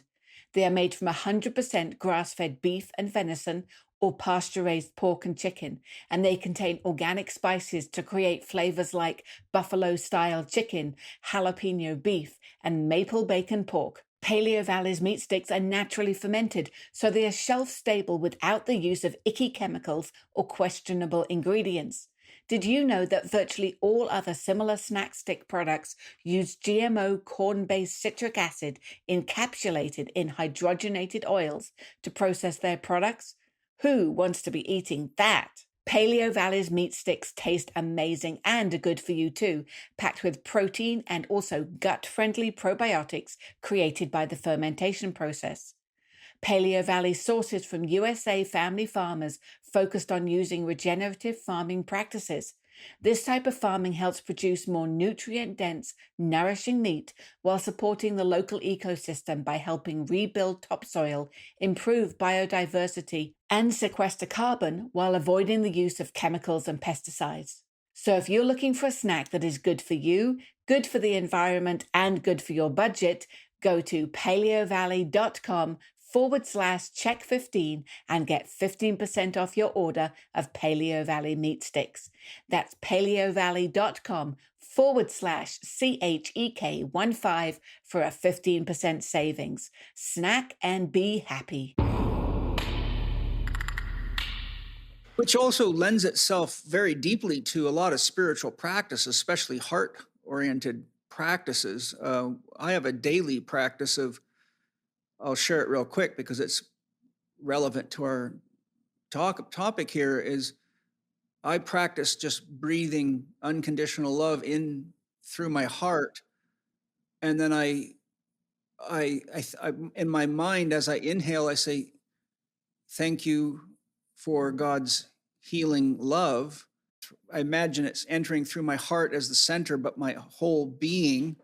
And on the exhale, I say, I share God's healing love with all beings in all places and all times and all dimensions. And I find that practice brings my vibration up quite high. And I get to the point where I actually start to feel like I'm floating. I literally have the sense of floating. Yes. So, absolutely. You're talking about HeartMath in a way. I mean, we word it a little bit differently, but exact same essence. I do that, by the way, because I feel that through years and years of practice of communicating with my soul, that I can get rid of complexes and other voices that are often part of the psyche that can be very misleading. But I found that once I bring myself into that place of heart-centered consciousness and high vibration, that I can get very clean, clear communication with my soul that I can't get otherwise. Yeah, you're calling it soul, I call it larger self. We're talking about exactly the same thing, Paul. And love, usually I get asked at the end of an interview or a podcast like this, well, Rollin, what is one thing you want to leave people with? Or, what have you learned after, you're in your 70s now? And you just said it. It's really that the straightest line to raising our vibration and really connecting with the evolution of our own consciousness is love. Radiate love. Mm-hmm. And since you're talking about that, I'd love to share something with you particularly. In the research for my Spirit Gym book series and my Spirit Gym online training program, I wanted to get more clear on a definition of love. And so my soul gave me a couple of definitions. One, my soul said, love is consciousness becoming aware of itself, which you can sit on that one. And the other one that my soul gave me is love is the flow of energy and information through empathic and compassionate connection to self and or other. I look at love, and what I learned from Doc is love is intelligence. Yeah, love equals intelligent. It is the organizing intelligence that informs us physical reality. Yeah, I would agree and just say love is ultimate intelligence. Yeah. That's no problem at all with that. Yeah. Anyhow, I shared those things. When I say consciousness becoming aware of itself, I'm not using the term consciousness as the phenomena of mind. No, I get it, and I don't disagree. I would say consciousness experiencing itself, it's already aware of itself, would be the only tweak I would make there. Mm-hmm. The experiencing itself in all forms and ways and shapes. Yeah, that's really I distinguish two forms of consciousness: big C, which I call God's 0 point of self-reference. Same thing. Me too. And then little c is things that you can be aware of. Yeah, I same thing. I say little c is like the kind of consciousness neuroscientists study. Right, exactly. I'm awake, I'm conscious, I'm asleep, I'm unconscious, Which I think is all of the phenomena that big C is using to become aware of itself. And the reason I say that as a side note is because when I ask the question, how did everything get here? A mind requires a duality, and before a duality, there's the principle of the one unity, but prior to that, there's zero, which is the only symbol I can feel adequate for unconditional love. So the point I'm making is that God can't be thinking itself into existence, because we can dream without our mind being consciously engaged. So philosophically, I'm saying that I found that God's dreaming itself into existence. And then I started doing a pile of research, and I found many mystics, such as Paramahansa Yogananda, saying exactly that. And so the point that I'm making with the definition of consciousness, love is conscious and becoming aware of itself, is that love is how God becomes aware of itself and becomes conscious of itself. So that's really just the justification for what I'm saying, whether you agree with it or not. We can talk about that, but that's just how I got to that. Yeah. I mean, those kind of philosophical discussions are fun to have, but I don't know if they're really going to impart a lot of take-home value to the listeners in a way. If that as long as it leads you to heart breathing, you're okay. Oh, there you go. That would be true. As long as we love more, when we talk, I've been doing a few programs, for different courses and things like Shift Network and a couple others. And the one thing I found that, as a lot of people have commented on, wrote back to me or commented on it, that when we talk about love, when I introduced love, we have the kind of conversation we're having, but I explained from my perspective that to think, or I invite people to think of love as a spectrum of frequencies, like a musical octave, right? You've got notes within that octave. And within the frequency spectrum of love, one of the highest frequencies is compassion. But there's many notes, many frequencies in that octave: kindness, appreciation and gratitude, heart vulnerability, patience. These are all frequencies within that love spectrum. So if you're just being kinder to someone, or you're doing your own self-regulation to become more patient in a traffic jam instead of impatient and all that, that's the energy we're putting out into our field. Those are all acts of love. Yes. And I find that really helps people to kind of take some of the big mystery out of it, when we talk cosmic level love and things. I think that comment's very good, because it shows you that we don't have to go sit in an ashram and isolate ourselves, that we can actually grow our capacity to love in the real world, in real time, in something as simple as just driving your car and dealing with your children and things like that. Yeah, exactly. Yeah, I mean, it's kind of another, like, love in action is care, right? You can go sit in a cave or an ashram, but is that really? No, I would suggest not. Unless you're way up there and you're able to put out really truly put out those frequencies, which very few are, that help change the planetary field. That it really is about learning to be connected with who we really are, our larger self or the soul, whatever we want to call it, in day-to-day life in this level of density. Are you familiar with Kabir?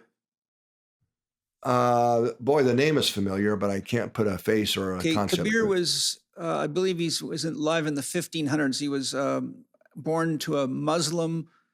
One of his parents was Muslim, the other one was Hindu. So as Kabir says, nobody liked him.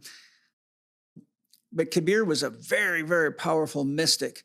And you made me think of Kabir, because Kabir in his writing says, hiding in caves is not true spiritual development. He says, if you want to really grow spiritually, get married, have a job, and raise some children. Then you will have the work of God. Well, and do all of that from a loving, caring, compassionate perspective. Well, yeah. He was, that's what he was all about. There's a great book. I'm saying that really is how we grow the fastest and the quickest. I think you'd love a little book called Songs of Kabir, written by Rabindranath Tagore, the famous poet. It might touch some parts of you that would enhance your science. He's really profound. Reminds me of, I'll tell you one other story. I think probably going back to about 2006, somewhere in there, I started getting these email invitations to come speak at a conference in Saudi Arabia. It was the Heart to King of Organs was the name of this conference. And I knew absolutely nothing about the Islamic religion. Last place on earth that I thought I wanted to go to was Saudi Arabia. Yes. It never came up on my bucket list of places I wanted to visit. Mine either. Yeah, I understand. Well, but so I kept ignoring these, and finally I got a call from the organizer of the conference, who's since become a very, very close friend of mine. And as it turns out, Dr. Abdallah, as I call him, his last name's too hard to pronounce, but explained to me that why he wanted me to come. And so I finally did, and off to Saudi Arabia I go. But before I went, I figured, man, if I'm going to do this presentation at this big conference, in Saudi Arabia, I better learn a little bit about who they are. Who they are. And so I, heart, put in some keywords into Google, do a search. Here's a book. It's around here somewhere. I'd have to dig it off the bookshelf now. I don't remember the exact title of it. So I ordered the book, opened the book, and it's dedicated to Rollin McCraty and Doc Childre. Oh, that's fantastic. I about fell off my chair. I'd never heard of, this book, this person, or anything else. But anyway, it was very helpful. It got me some grounding, and I got some quotes for some slides to try and tie it into, so I end up in Saudi Arabia. I'm treated very well, totally shocked at how it's not at all like we think it is at all. I mean, at all. The way we're so biased to our media sources and stuff, it's just wrong. And so anyway, I end up going to this cardiac hospital, this multi-story hospital that Dr. Abdallah had built, from funding from the government and things. Turns out he's a very, very famous cardiologist, and does procedures only 3 people in the world can do in cardiac procedures, and he's a pediatric cardiologist. So we're in his office in our first meeting, and it's a very nice office, bookshelves surrounding the thing. And he says, well, Rollin, and he's not being arrogant. He's just being casual. Matter of fact, he says, I have 6 degrees in cardiology. All the books in here, not once is the spiritual heart mentioned. It's all the physical heart. And energetic, spiritual heart, same. They're interchangeable. So I'm also a believer and a follower of the Quran. And in the Quran, we have 192 direct references to the heart, not once to the physical heart. So I created this conference, the Heart King of Organs, to bridge the 2 worlds. That's amazing. It was amazing. And, speakers from all over the world. And I ended up going to many, I've been there 5, 6 times since then. And, but it was really what we've been talking about, because in especially the Sufi side of the Islamic religions, they just call it the spiritual heart, but this has been talked about, and a lot of the authors of that era were saying exactly the kind of things we're talking about. In fact, some of the quotes, I mean, I'd never read the Quran and still haven't really read it fully, but some of the quotes that were shown by some of the Islamic scholars out of the Quran could it be, you change a word or two, it could be what I'm writing in scientific papers, the way it was described. That's progress right there. Are you familiar? So anyway, I thought you might enjoy that story. It's beautiful. Are you familiar with Hazrat Inyat Khan? No, I don't believe I am. He's gone now, but he was an amazing Sufi master. He wrote a book. I got his whole series, I think, of 14 volumes. I've been studying it for years, but he goes a lot into the heart as well. Sure. Yeah, and there's a lot of great Sufi masters that are deep into the heart. Before I forget, can I ask you a question on the chemical aspects of the heart? A lot of people are using MDMA, and for some reason, my soul's told me not to use it. Had a million opportunities to use it, but my soul said not to, and it gave me, I won't bore you with the rationale for that, but what are your thoughts around MDMA therapies and helping people heal wounds, especially heart wounds with MDMA? Yeah, I don't claim to be an expert in that. I've tried that and other things along my life journey. I'm similar to you. My inner guidance is no, but that's not to say that for some people that can't help unlock a certain stuck place. Yes, I've had many tell me that it did. as an experience. And I think in the right way, under the right supervision, used that way, that can be great. But the trick or the thing is to not get locked into that being the way to get back to that experience. That's exactly what I would say. Yeah. Yeah, having the experience. I mean, in a way, that's the way our larger self, our soul, whatever word we want to use here, works with us individually, whoever you are. If you're a human, this is going on. Depending on where we are on that evolutionary journey.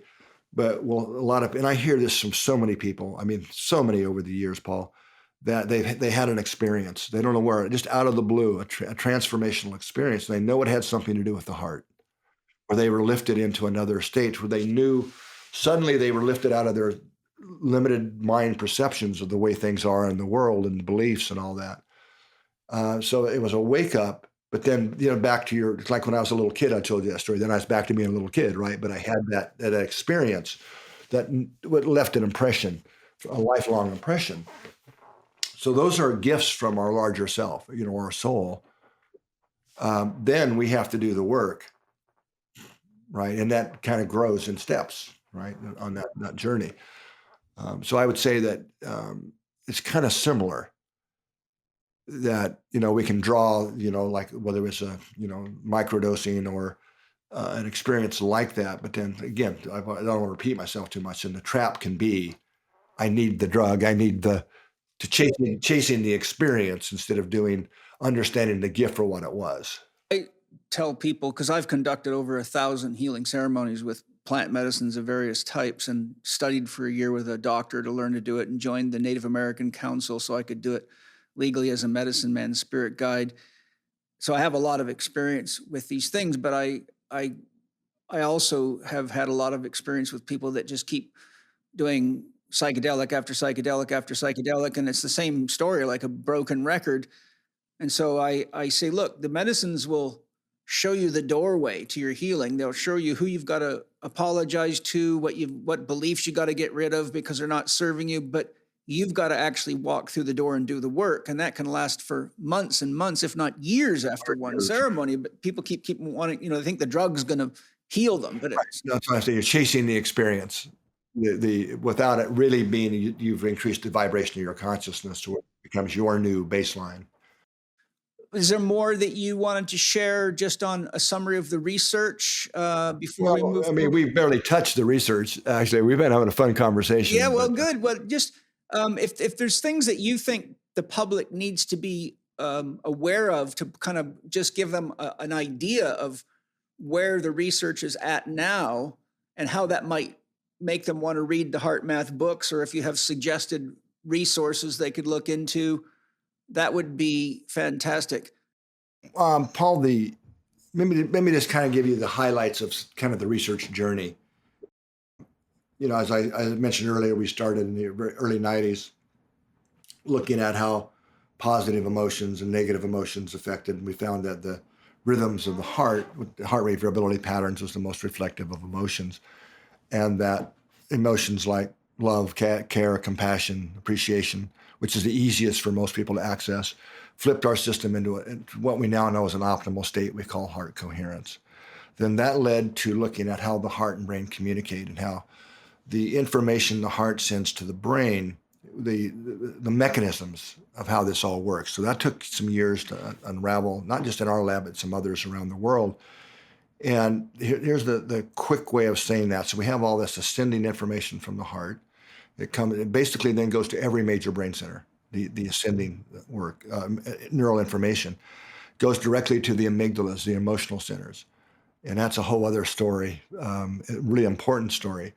But in fact, the core nucleus of the amygdala, which is our emotional centers, right, are synchronized to the heart. So whatever the rhythmic pattern of the heart is, that's the information going directly to the amygdala and it's monitoring those patterns. So anxiety looks different than frustration. It's different than impatience. They all have their unique individual heart rhythm patterns for each emotional state. And when we're like feeling love or compassion or kindness, the pattern becomes the coherent rhythm, which it also sees. So maybe another time we can go into the importance of that, but this is how the heart is actually largely informing emotional experience It's monitoring the rhythms of the heart and interpreting what those signals mean and informing feeling. Okay, so that's why we put our hand on our heart when we say, I love you with all my heart, right? It doesn't work if you say, I love you with all my brain very well. That usually doesn't go over very well, right? It doesn't make anyone feel so warm and fuzzy. Right, because we intuitively know that the heart's connecting us somehow to these higher emotions. We know this intuitively. Okay, but anyway, so another neural pathway that's important is to the thalamus. In fact, it's one synapse away. The thalamus is strongly connected to the cardiac input. So when we feel anxiety or frustration, or especially anger, the rhythm becomes very disordered and chaotic looking. That signal's going to the thalamus. Now, the thalamus has a lot of jobs, right? It's the major sensory distribution center for the whole brain, but it also, even more importantly, it's what synchronizes within the brain globally neural activity, because neurons have to be in sync for information to flow and be perceived accurately. When we're in that incoherent state, which is, again, emotionally driven, that signal going to the thalamus interferes with the thalamus's ability to globally synchronize neural activity. And there was a term, I mentioned the Lacey's earlier in our conversation. They coined the term cortical inhibition to describe that effect on the brain, long before I came along. Okay. Then if we're in a coherent rhythm or a more normal pattern, that information facilitates the thalamus's ability to synchronize neural activity globally. So it affects all parts of the brain, reaction times, motor, sensory motor integration, but especially the frontal cortex. Now, one of the things I go back to Dr. Pribram, I learned from him, was the way to think of the frontal cortex. What does that give us functionally as humans, right? That our beloved pets don't have. They have great memory of the past, hindsight. What the frontal and prefrontal cortex gives us functionally is foresight. Beautiful. I mean, that's what it really does. Not a good idea to yell at the boss if you want to keep your job, right? That's foresight. It's foresight, planning, goal setting, abstract thinking. These are all foresight. Discrimination of appropriate behavior. So this is the essence of our ability to self-regulate, right? To socially engage with people, to self-inhibit our reactions. The functions of those neural centers to operate optimally have to be well synchronized. So when we're in that desynchronized or incoherent state, those functions are taken offline. I can say this a couple of ways. That's why anger makes us do stupid things. Who can't relate to that? Yeah. Right? We get really mad and then we blurt out something that we got to go, I can't believe I just said that. And all the hurt feelings and cleanup you have to do after that. When we're in a heart coherent state, that facilitates those same centers in the brain being optimized. So now we have more options. We have more capacity to pause and self-regulate and choose our responses. But it's driven by the heart, getting the heart coherent. So that was a whole chunk of years, right? I'm just trying to give you the research. Yeah, it's beautiful. Thank you. My history as a communication engineer came in really handy. And I won't go into the whole backwards way we got to this, which it kind of was. But when we put electrodes on the body to measure the electrocardiogram, or you stick them on your head to measure the electroencephalogram, why is it called electro? Electrical. Because we're measuring electricity. Literally, we're measuring the flow of current. That's what the electrodes see. That's all they see is current flow. But when it, as you know, Paul, from your background, Science 101, whenever you have a current flow, you create a magnetic field. Magnetic fields, one of the qualities, they go through things. That's why cell phones work indoors, right? For the listeners out there. You can be in an elevator in your cell phone. It's the magnetic component that goes through the walls and the windows and carries the information, your voice, your text message, whatever, from your phone to the cell tower, or if you turn on your radio in your car, it's the magnetic field carrying the music and stuff to your receiver. Well, nature beat us to all this, right? Because that field generated by the heart radiates into the space around us. Now, how do I know that? Well, you measure it, right? With a magnetometer. Use a different device called a magnetometer. Right? And all larger hospitals have what are called MCGs. So I'm not out to lunch here. These are called magnetocardiograms. You never touch the body, just measuring the magnetic field. Right? Well, you can back those sensors up, up to around 3 feet before you lose the capacity to detect the heartbeat. From the brain, the same instrument, same settings, about an inch. So it becomes pretty clear to see the heart's the big player when we're talking energetics here. Then we were able to show that the heart, going back to my Motorola days, using the same techniques that I used to use to decode or demodulate in your language, right? The signal being carried by a carrier wave to this field of the heart. The field is carrying emotional state information. These are literal vibrational information patterns. So we can stick a probe out here and tell what somebody's feeling with about 80% accuracy just by looking at the information, the emotional information patterns being carried by the field. So what does this mean? What we feel doesn't stop at the skin. We are broadcasting this all the time.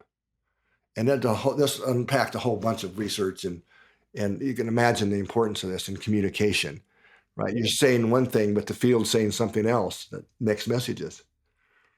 Because we are unconsciously perceiving the information in those fields, and it's biasing how we think and feel about another person. It reminds me of a poem by Rumi in which he says, the silent lover is the greatest lover and the silent teacher is the greatest teacher. Rumi, as a Sufi master, is speaking about the fact that you don't have to speak if you carry this high vibrational heart energy, that you are loving everywhere you go and you are teaching everywhere you go without saying a word. And I think that's a real beautiful take, a mystic's perception of what your research is showing. Yeah, absolutely. I agree, but couldn't agree more. So then the next step on that research journey was to say, okay, that's cool, but so what, right? So that turns out in the next step on that, and this was actually pretty easy to show, is that our nervous systems is a big antenna for other biologically generated fields. There's windows of response that happen to be other biologically generated fields. So this means that information we're radiating is literally received and detected in a meaningful and measurable way in the nervous systems of other people. So when we're in a coherent state, that can help lift others into a more coherent state. Yes, important. And they'd feel better about being with us and around us. Important information for parents. Yeah, well, and teachers and physicians and clinicians and therapists, yeah. And salesmen and everybody. Yeah. No, but seriously, I mean, so that was another chunk, right? A kind of era of research is, getting all that research done and published around all this stuff. Then, and water, by the way, ended up being important in that. You mentioned water a couple of times. We got into that in a backwards way, but I'll quickly tell you the story because I saw in one of your questions you sent me about Bill Tiller, William Tiller. Yes, great you're going to mention that. So after Bill, he worked with us quite a few years. And then after he retired from Stanford, he was the head of material science at Stanford University for many, many years. And when he retired, he hung out and worked about 3 years out of our lab. And we were doing some experiments then, kind of a girl that was here that was where we were putting electrodes in water and trying to measure frequencies and things. And we found that accidentally, we were doing these water electrode things. So we had a test tube and we got this very high impedance probe in. And so calibrations, no water in a test tube, but you didn't see anything. Once you put water in, you had a huge signal. So water was amplifying weak electromagnetic fields. And I told Bill about the Bill Tiller, and he says, no, it's impossible. Water can't do that. Come on back here, lab. Let's go back to the back lab, Bill. Here's the experiment. So he spent about 6 months developing a mathematical model of how water did that. And he had to adjust it a couple of times, and we'd do different experiments to test his model. And so that kind of opened him up into a new perspective about water. And then we realized, well, wait a minute, we're big bags of water.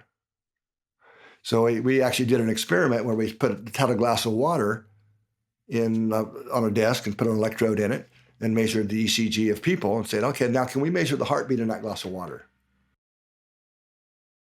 That's amazing. right? So, but this all preceded what I just told you. I mean, it's kind of a backwards way into it. It was, in hindsight, it was kind of obvious what we should have been doing. But well, it's beautiful because it really, I think for me, it points out to people how receptive we are. And it also lends a lot of credence to the volumes of amazing research on water coming out now. And, Masaru Emoto's research kind of shocked the world. And now you got Veda Austin and many others. I mean, I've studied water very extensively. And Jerry Pollack. Pollack, yeah. Pollack, I've been up to his lab a couple of times, and we've replicated some of his stuff here. That's another thing we're doing right now. But anyway, so we were showing this energetic communication going on between people, and the importance of it. Then that then led to in 2008, I think is when we officially started the global coherence initiative, which is more taking us out of the living room, right, or the classroom into the global space. I won't go into all the history of that, but where we now have, we have a bunch of tools in our toolbox for measuring the energetic connectivity between people at a global scale and the Earth's energetic systems. Mm-hmm. William Tiller wrote quite a lot about that in his books. Yeah. And of course, what he did at Stanford, he was a world expert in crystallization. I mean, he was kind of one of the pioneers of really the Silicon Valley. Without Stanford and his research, I mean, how do you grow crystals to make computer chips out of? That was his core work. That's amazing. And wrote many books on that topic. But so we did a lot of you mentioned Emoto, we did a lot of that here too when Bill was here, different types of materials and crystallization experiments, which actually worked. It was just a lot of work, especially before digital photography. But so anyway, we end up now having these magnetometers that are specifically designed to measure the Earth's, the vibrating fields of the Earth's magnetic fields around the world. And as far as I know, it's the one and only calibrated, time synchronized global system for measuring the resonant frequencies of Earth's magnetic fields that exist. Are you measuring within the Schumann resonance, or is it more than that? Yes, more than that. Yeah, so I'm glad you brought up Schumann. So I'll go ahead and unpack this a little bit more. So we have sites now. I wish we didn't have to do this ourselves. It's very expensive and time consuming.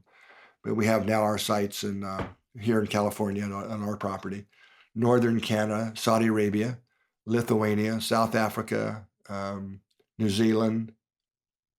I'm probably forgetting one. But anyway, so it's this interconnected, time synchronized system.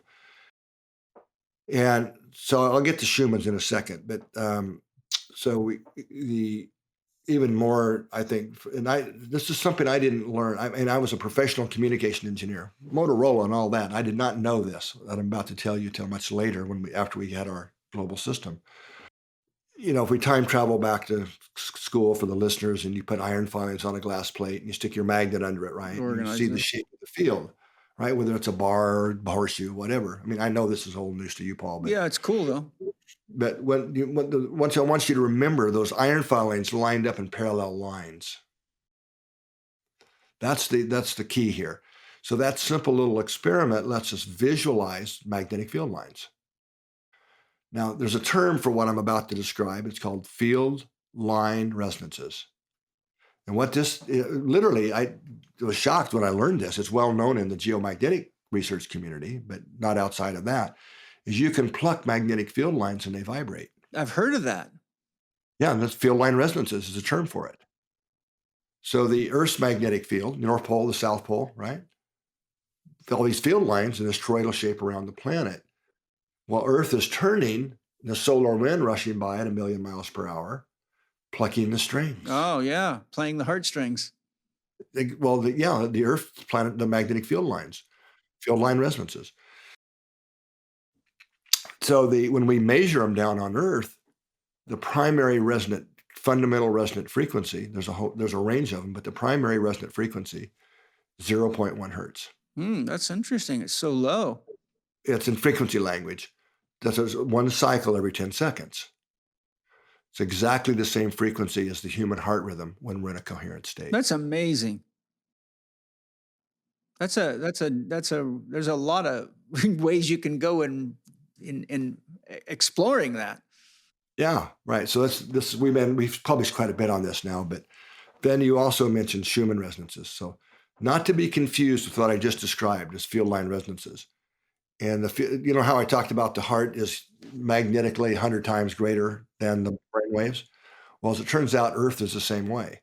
So the field line resonances, magnetically speaking, are about 100 times greater magnetically power-wise than Schumann resonances. Now, Schumann resonances are a completely different mechanism. These are magnetic waves that are bouncing back and forth between the surface of the Earth and the bottom of the ionosphere. And for people who aren't familiar with that, the ionosphere you can think of as a soap bubble around the planet. That's a highly ionized layer of gas. It's called plasma. And one of the qualities of plasma is that magnetic waves bounce off of them, lower frequency magnetic waves. So when a magnetic wave gets excited or created in this cavity between the Earth and the ionosphere, you probably know what a magnetron is. If you do a cross section, it looks just like a magnetron almost. Anyway, if they fit the geometry, they amplify, they reinforce. If they don't, they quickly dissipate. So they're called Schumann resonances because a German mathematician named Schumann predicted their existence. And they were first measured in late 1959, early 1960. So now as it turns out, there's 8 Schumann resonances.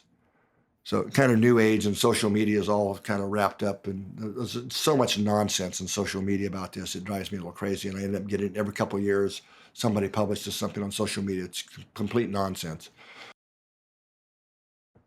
So the first Schumann frequency is 7.83 hertz. And when they were first measured, 1960, it's immediately recognized that that's the same as the human brainwave frequency, and right between alpha and theta, low alpha it's now called. But there's 8 of them, all the way up to about 59 hertz. They all overlap human brainwaves, all 8 of them. What I've just described, Paul, is the 2 primary magnetic rhythms of Earth overlap our physiology, our heart and brain. Exactly. It's not close. No, yeah, we're spiritual beings having a earthly experience. Yeah, you said something earlier. Another one of my mentors that I was fortunate to have was a guy named Franz Hallberg, and not a name that a lot of people know outside of, unless you're a circadian rhythm scientist. Yeah, I haven't heard of it. Yeah, he's the guy who coined the term circadian rhythm. I mean, he literally coined the term, and he passed away a few years ago now. But I learned a lot from him as well in the stuff we're talking about now, because once he got on the circadians and the importance of the circadian rhythms, realized that our circadian rhythms are influenced by the magnetic fields we live in. Solar and magnetic influences was one of the main influences. And in fact, Dr. Hallberg suggested pretty strongly, actually, that we and animals and trees and nature all have the same physiological rhythms that we have, heart rhythms, brainwaves, because we evolved in these frequencies of Earth. Makes a lot of sense to me when you think about it. But anyway, the whole point of the Global Coherence Initiative's work is to scientifically ask the questions: are we actually interconnected through these fields? Because our hypothesis, and I'm not the first to suggest this, certainly, but one of a handful, is there's no question that we are influenced by the background magnetic environment we live in. Hundreds of studies on this, hundreds. But we're also suggesting it's a two-way street. Where yes, we are affected by the fields that overlap our hearts and brains, but we're also, through resonant coupling, feeding information not only into the local field, but to the larger field of Earth. So that collectively we're all energy units, I guess you could call us, that is all feeding information back and forth bidirectionally into the field. So it's kind of a collective consciousness field. I call it the global information field. And that's what the random event generators around the world are picking up, isn't it? Well, it is that, but that's another one of our tools, right? To probe this field of consciousness, which is exactly. So that's called the Global Consciousness Project 2.0. And so it sounded like did you follow GCP, the Global Consciousness Project? Some of it, yeah. I've read a number of books about it. William Tiller's books talk about it. I've listened to interviews with various scientists involved in it. But yeah, I understand the principles of how it's working and you know what it's telling us. It basically showing that we're all very connected to each other and that events do affect everybody. Yeah, so great. For the listeners who may not be familiar with it, the Global Consciousness Project, the original one, which we now lovingly refer to as GCP-1, was started, it's probably getting close to 30 years ago now at Princeton, by a very good friend also, and I would say mentor, a guy named Roger Nelson. Oh, yes, I've heard interviews with him, yeah, many times. Yeah, so Roger is the founder of GCP. And so over the last 27 years or so, looked at, well, before I go there, let me explain what it is. So GCP2, Roger approached us a few years ago and said, please take this over. You know, I'm getting to be an old guy now, and I've really retired for real now. And For real. Well, he retired once from Princeton, but then kept it alive, and then, you know, has now sold his house in Princeton and moved to be with his family and son and stuff. So he's still on our team, our research team, but I'm going to try and be somewhat coherent here. It's kind of hard to make a random number generator to really make these devices, but what they do is really simple. And the way I invite people to think of them, Paul, is as electronic coin flippers. Yes. Mm-hmm. Right, but instead of heads or tails, it's ones or zeros. And to be truly random means that you can never predict the future based on the past behavior. There's no patterns possible, okay? And that's actually harder than you think to do. And we use the way we do that inside of the devices, we use a process called quantum tunneling. It's a true quantum level source for the randomness that is truly random in normal conditions. I say that because when you have these devices, so Roger and others at Princeton had a lab where they were looking to see, can consciousness interact with and affect physical devices, the physical world. That was their main thing. And one of the things that they got, this is back, they had big boxes to make a random number generator. Roger got pictures of the original RNGs, which were, you know, like big things. Now they're little tiny things, right? And they found that people could, you know, through these various experiments. So that led to the idea, well, what if we put a lot of these things around the world and time synchronize them? So that was the original idea behind GCP-1. And what happens is kind of amazing. Hundreds of events have been analyzed now, and the statistics on what I'm about to tell you are over 1 trillion to 1 odds against chance that this is a real thing. To 1, over 1 trillion to 1. It's real. And that is when something occurs that usually makes the big media, right? That synchronizes human emotions. Human emotions. Mental doesn't do it. Emotions. When a lot of people feel something together at the same time. Princess Diana's death, for example. That was one of the things that had a big effect on the network. 9/11 attacks, on and on and on. Hundreds Super of Bowls. Events. Yeah, no, okay. I'm going to come back to that because it's interesting that you said that. An American heartbeat. What happened, even though these devices are around the world hundreds or thousands of miles apart, it's not that they become less random. What happens is their outputs become coherent and synchronized. They're starting to make ones and zeros in the same way at the same time. I see. That's a good point. Over long, sometimes hours, days even. That's crazy. It's a big enough event. It is. The implications of this are, hard to get your head around. But it for sure is showing that our collective consciousness is interacting with and affecting the physical world. No question about that. It's amazing you said that because I actually wrote a note down to ask you this, but since you just said that, let me interject with a question. What's the heart's relationship with the unconscious mind? Okay, well, that's a little bit different topic. Okay, well, if you want to skip it, go ahead. So you can. No, I'm happy to come back. That's a good thing to talk about. But let's finish this because it is related. All right, so now what Rogers found in GCP1, over many hundreds of events, and some of them are 500 of the events were called formal events, meaning that they were predicted ahead of time in writing publicly, what we're going to do, how we're going to analyze it. And so the 500 events was the formal events is what the statistics are on that I just shared. But here's the thing. When you look across those events and you divide them into their level of love and compassion, right? Because it can be an event that is a great tragedy, like a war. Well, yeah, it could be the start of a war or an earthquake or a terrorist, thing like that. A pandemic. But he also looked at a number of large organized global meditations. Yes. Yeah. Earth Day, things like this, right?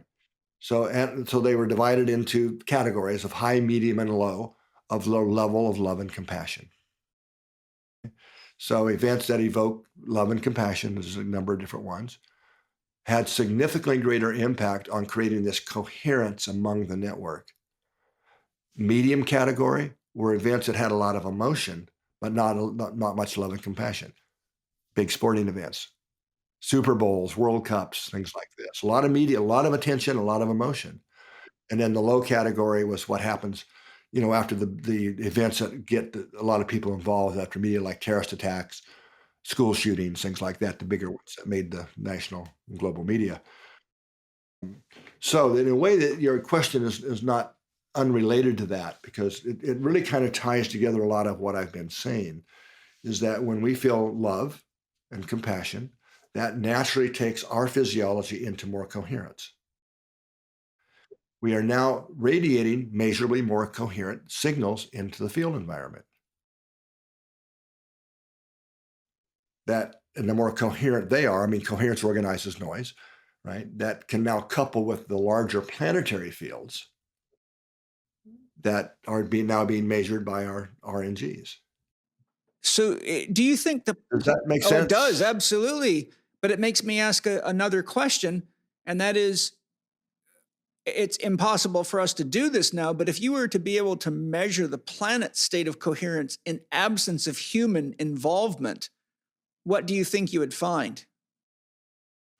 Well, if we could measure that, I would say, from my perspective, the baseline frequency of Earth, and the whole Earth as a school system, is love. That is the primary resonant frequency for Earth. It's just the problem is that humanity has been out of phase with that baseline frequency for so long that it started. I truly believe we live in a giant biofeedback system. Well, you see, the reason see what I'm saying? I do, and the reason I'm asking is because, religion can get very chaotic and misleading and confusing. New Age spirituality can, science can, politics is a disaster. There's one thing that we all do share in common, and if the reason I asked the question is because I suspected you would say that, and so it's saying that if we go back to the earth and connect to the earth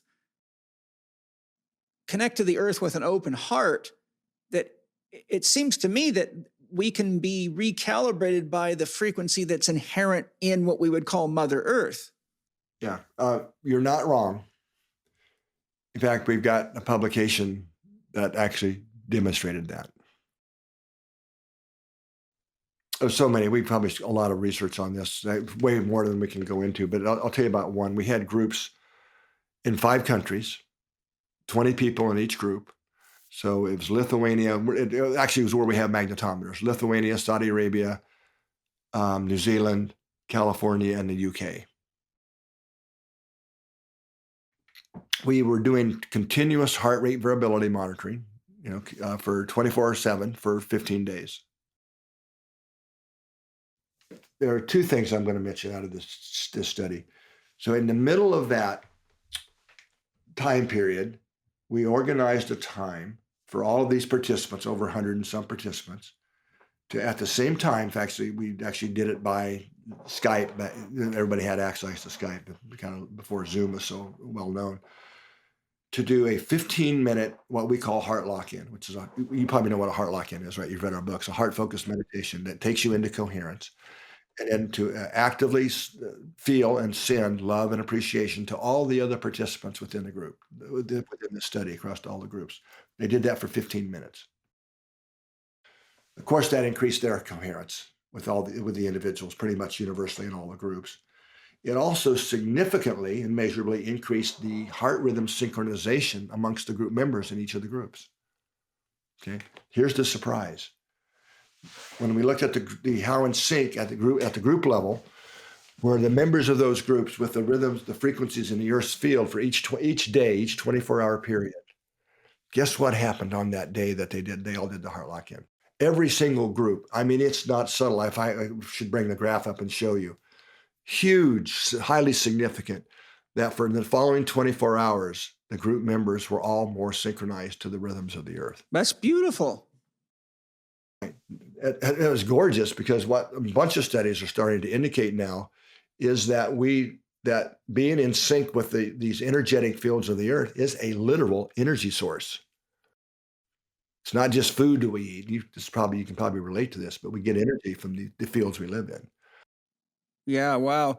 Are you familiar with the physicist by the name of Claude Swanson, who wrote an excellent book called Life Force?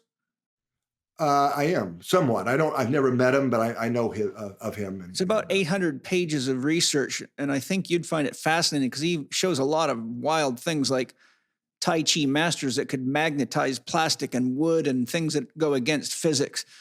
But one of the research papers he has in there, which it very much shows what you're talking about, they took a group of meditators and they just said, okay, go home, meditate, do what you always do. And they were the control group. Then they had people meditate in pairs and practice just being in that open state together. And I think it went on for 4 to 6 weeks. Then what they did is they hooked an electroencephalogram up to one of the meditators' heads, and they took another one to another lab about 50 miles away, and they had these things synchronized. Yeah, Do you know about that? I know the study. It was actually done in Mexico, I think, the first one. I'm not sure. I don't remember that part of it, but yeah, no, I know the study you're talking about, the original one. let me share for the audience what happened though. For those that were meditating together, when they flashed a strobe light in the eyes of one, it showed up in the brain waves of the other exactly as if they had seen the strobe light and vice versa. But in the meditators that meditated alone, that didn't happen. Yeah. That is the study I'm thinking of. And Dean Radin actually did a replication of that and found very similar results in his lab up at IONS. He's done a lot of great research too. Oh yeah, he's good. He's on our GCP2 team. Now I'm going to tell you one more thing. Being you said that, I was going to tell you this anyway. So we just published this a few weeks ago. Those same 5 groups. Okay, this was another analysis. So we showed the other stuff that I mentioned. So one of my guys, Knockham's, his name is a quantum physicist who's on our research team now. We looked at synchronization. Let's talk about synchronization now. And which is kind of the new field. It's, I think, getting ready to explode. And there's already enough on it, kind of like what you're talking about, to know that we can call it biosynchrony or physiological synchronization, doesn't matter, that when people physiologically synchronize, it facilitates pro-social behaviors, deeper communication, getting along, better performance in teams, these kinds of things. That's kind of already established. But almost all of these synchronization studies are in or usually with pairs, 2 people. Very few that look more than a few that look like 4, but not. And it's almost always in the context of you're somehow eliciting that synchronization. We're all together in the same audience, listening to the same music, right? Chanting the same chant or something. Or singing together, or solving a puzzle together, or these kinds of things. A bunch of those. This is very different because here we looked at the heart rhythm synchronization amongst the 20 people in each of these 5 groups over the 2-week period, and they're just going about their normal days, right? So it's free running synchronization. What we found was that in 2 of the groups, they were significantly synchronized. 3 of the groups weren't. What was the difference? Good question. Thank you for asking. The 2 groups that had the synchronization were the 2 groups that had a high degree of social connection. So you're talking about the damage that COVID does to people right now. Well, lockdowns. It could be, but in other words, the other 3 groups, people didn't know each other, didn't hang out, hadn't really developed that connection. Now, the implications of this, Paul, are, I think, super important, and kind of where our future research will be headed as we can. So what this is, and this isn't the only line of evidence for what I'm about to say, but when we hang out together and we form positive emotion, this is like a theme across all these types of studies on non-local synchronization, it's emotion. If you like each other, you feel safe, psychological safety amongst the group, but you do that long enough that we are literally forming a group level field that is interconnecting us non-locally, where we share energy and information across those group members. Irregardless of distance. Non-local, irregardless of distance. I just know most people don't know what non-local means, and it's often a hard concept for people to wrap their minds around. Yeah, well, what you just described with the meditator study, the meditators meditated together is exactly that, non-local connection, right? Yeah, we're getting ready to do some extensions and replications. I've got a number of projects we're doing. I don't know if you know Dr. Joe Dispenza. Oh, yeah, he's world famous. I've read several of his books and watched many videos and interviews with him. Yeah, we're doing 5 studies together this year at his events. Well, before we burn you out, you're being very generous, and thank you so much. Maybe you can just wrap up with a couple of things. What are some of the basic things anyone can do? We've talked about some of them, valuing important relationships where you share values and connections with people, getting your feet on the earth or spending time in nature. I shared, bringing your consciousness to your heart, visualize yourself breathing unconditional love into yourself, fill yourself, and then give it away to everybody. What are some other things that you could say that if anyone did any of these basic things, it would help? Yeah, well, again, the straight line, what's easier said than done, is radiate love throughout the day as much as we can learn to do that. But that takes practice and time, and some evolution of being able to do that. Not to be self-promoting, but I would highly recommend actually get a hold of the Heart Intelligence book. Great. I'm going to read it. Read it, study it. And also, I would say measurement matters and can really facilitate this. So there's the new app called the HeartMath app. I would highly recommend. It has a free trial. You can use the phone's camera as your pulse sensor. Oh, great! So, that's cool. Now if you really get into that, you're going to want to get a real sensor. It looks like this pulse sensor. This is the best pulse sensor out there on the market. High resolution, very accurate. We don't do shoddy stuff. And so that's so you can get feedback on how you're actually doing inside. Exactly. How coherent or incoherent is my heart rhythm? Right, and then the HeartMath app has a lot of techniques built into it, and videos and all kinds of cool things that give you the how-to. And that's the missing ingredient for so many people, Paul, is we've never been taught how. Been told we should, but never how. Is there anything HeartMath sells? Like I would like to test my heart breathing practice and some of my other practices to see how it does for coherence, but I don't necessarily want to be sitting in front of a computer. Is there something that? The app, the HeartMath, this sensor is because completely it's Bluetooth. There's 3 apps. The first one that kind of started the whole industry is called the Inner Balance app in terms of mobile apps. And it's a free app. You need a sensor to work with it. I mean, you can do that anywhere, anytime, just on your phone. It can be recording in the background or whatever. Then there's also the Global Coherence app that kind of goes along with that. I mean, we just kind of scratched the surface of that. That allows us to measure collective coherence. So you can set up a group for your family, your work team, your country, whatever, that measures the collective coherence. It's also a free app. And you can also use the phone's camera as a sensor. But you're going to want to get into a real sensor, and then the HeartMath app. So these are all mobile applications. I recommend the HeartMath one first because it's got all the training content. The other apps assume you know something about what we're talking about and what HRV is and coherence. So the one you recommend is called? The HeartMath app, simply HeartMath app. Just go to the Google store, the Google Play Store or Apple. You can download that. And the sensor, by the way, works with all 3 apps. Could you send Penny any links or anything for the show notes that would help people easily find stuff like that?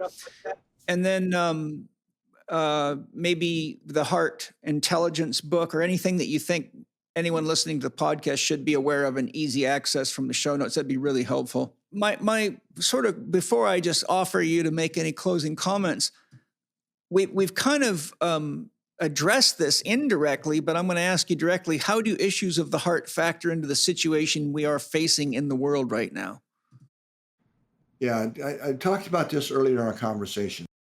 From the HeartMath perspective, we have the 3 major systems, heart, and the situation right now is the fact that humanity, for the most part, is not really integrating the heart into that equation. It's mind-driven emotions, which leads to separation and chaos, which is what we're seeing now. So the biggest thing that anybody can do right now is learning to get coherent and learn to access your own heart intelligence, your own inner guidance system. And that lifts our vibration.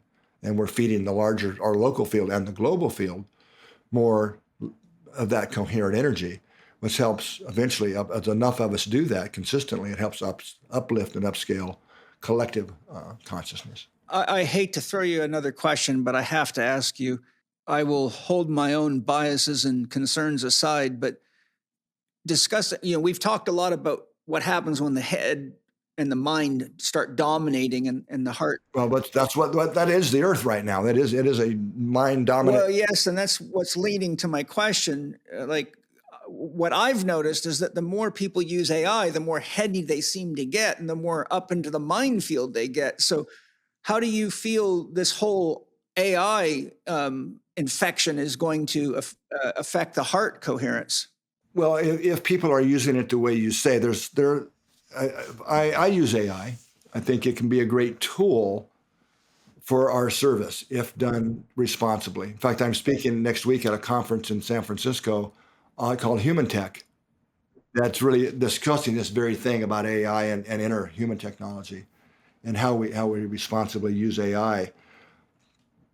But there's some big problems in AI because there's an article right out recently, and actually in Rolling Stones of all places, that's talking about it's becoming a very real problem of where people are turning to AI as their spiritual teacher. Well, that's another problem because I've already seen biases in AI in that regard. Well, that's the problem, and AI is taking on giving itself names, and some people are getting so sucked into that world that they won't listen to the human counterparts who are trying to tell them, hey, man, you're going down a rabbit hole. It's not good. Yeah. One example is I saw a video that a guy was smart enough to do this. He went to ChatGTP and like 4 or 5 different of the available AI systems, and he asked them to give their opinion on Muhammad, Buddha, Jesus, etc.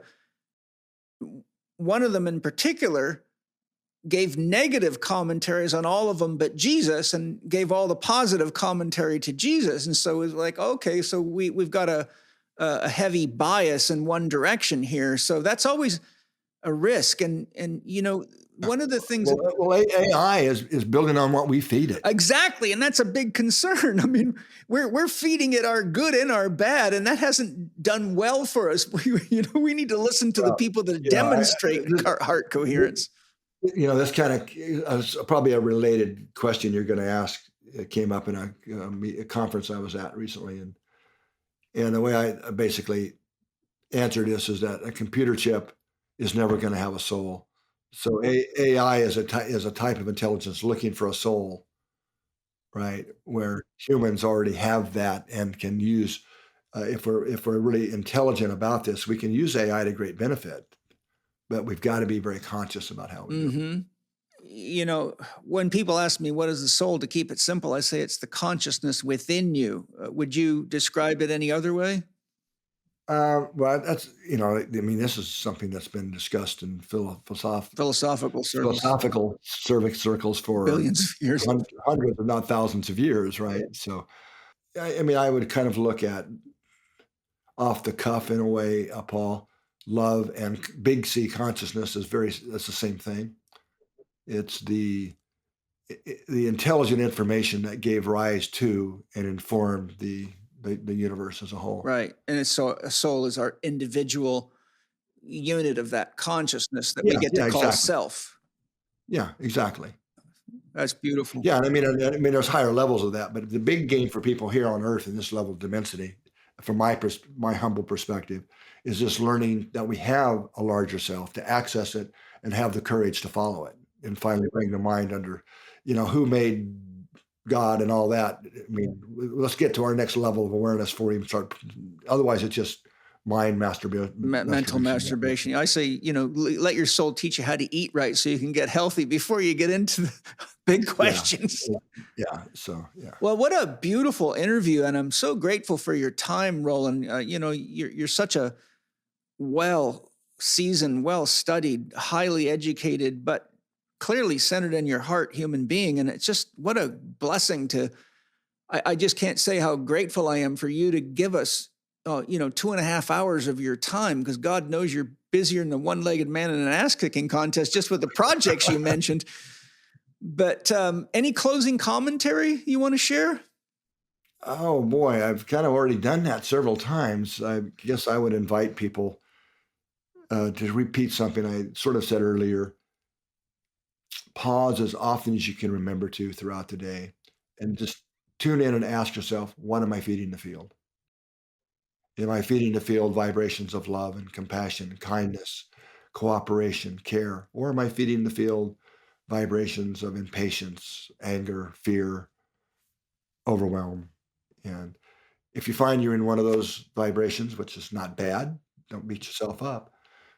Do some heart-focused breathing. Tune in and really practice and understand we really do have an inner technology, and an inner knob is the way you can think of it. We can change those frequencies. We have more power to self-regulate our emotions than most people have ever believed possible. And as we do that, then we start shifting our own baseline and start moving into really the power to be truly co-creative within our collective consciousness of the planet. Let's co-create a place on Earth that we all want to live. One of my guiding practices that was taught to me by a very beautiful, amazing woman, I'm clairvoyant, and she came into my class and shocked me to my core, because her energy field was literally like the clearest diamond I'd ever seen. And I've never seen an energy field like that. Her name was Suk, and she was so gracious to write her practice down for me in Chinese and then translate it to England. She's from Singapore. Quickly ran up to her and said, "Could I please ask you some questions in my office next door?" She said, "Sure." So I told her what I saw, and she said, "Oh, thank you." She said, "Nobody ever said that to me before." I said, "How on earth did you do that?" She said, "Well, to be honest with you, 3 years ago, I really felt lost and needed help. So I found a spiritual master, and he only has one practice." And she said, "I will tell it to you. Use your heart to feel what you know." She said, "That's all I've been doing for 3 years is, whatever I'm challenged by, I use my heart to feel what I know in my heart." And I'll tell you what, Rollin, this girl's energy field was something spectacular. It's what I would expect the Buddha to look like. And since that day, every day I blow smoke to her, and she wrote it out for me in Chinese and translated underneath, and I blow smoke and connect to her and say, "Thank you. Rivers converge. So thank you for everything." Any websites or contact information you want to offer as we close? Sure. Mainly heartmath.org would be our main website. It's just HeartMath, all stuck together, right? Yeah, heartmath, one word, .org, not .com.org, .org. And a lot of resources there, and a lot of free resources. And the newsletter's free, and it's fantastic. Yeah, if you sign up on the website, you can get the newsletter. And then within the website, there's links to the Global Consciousness Project. I talked about the Global Coherence Initiative. We also have a global tree monitoring project that you can learn about on our site, and link to that website as well. I don't know how you manage all this stuff. We keep pretty busy. Well, thank you once again. I'll close by saying thank you to all of you for joining Rollin and I on this amazing heart-centered journey. And thank you to my sponsors for all the love and support you give us all by making amazing products and putting the money in the hands of the farmers that are free-range, regenerative, organic, and biodynamic farmers. And thank you guys for anything you buy from the sponsors that supports the podcast, keeps you healthy, supports the farmers, and keeps moral and ethical companies running well. And I really appreciate that. And I look forward to sharing something amazing with you next week. I don't know if I can top Rollin, but I'll see what I can do. And lots of love to all of you. And Rollin, once again, thank you very much. Take care, everyone. Thank you, everybody. Thank you for listening to Spirit Gym with Paul Chek and today's guest, Rollin McCraty, PhD. Make sure you pick up your copy of Science of the Heart, Exploring the Role of the Heart in Human Performance, Rollin's gift to our listeners. Go to heartmath.org/research/science-of-the-heart. That's heartmath.org/research/science-of-the-heart. You can learn more about HeartMath Institute's many years of innovative research at their website, heartmathinstitute.org. You can also follow them on Facebook at HeartMath Institute and at Global Coherence Initiative. For more interaction with Paul and to share ideas and ask questions about topics discussed in this podcast, we invite you to join his Spirit Gym program and community. There are 3 different levels of membership to fit your budget and lifestyle. You can participate in live Q&A sessions with podcast guests, access the members forum within the Spirit Gym community where you can chat with other members, attend weekly virtual meetups with Paul, and study his comprehensive Master Key online program. Explore the options and subscribe today by going to myspiritgym.com. And finally, if you enjoyed today's episode, please consider leaving us a 5-star rating and a warm review on the podcast platform of your choice. This podcast is available on Apple Podcasts, Spotify, Amazon Music, Audible, and YouTube.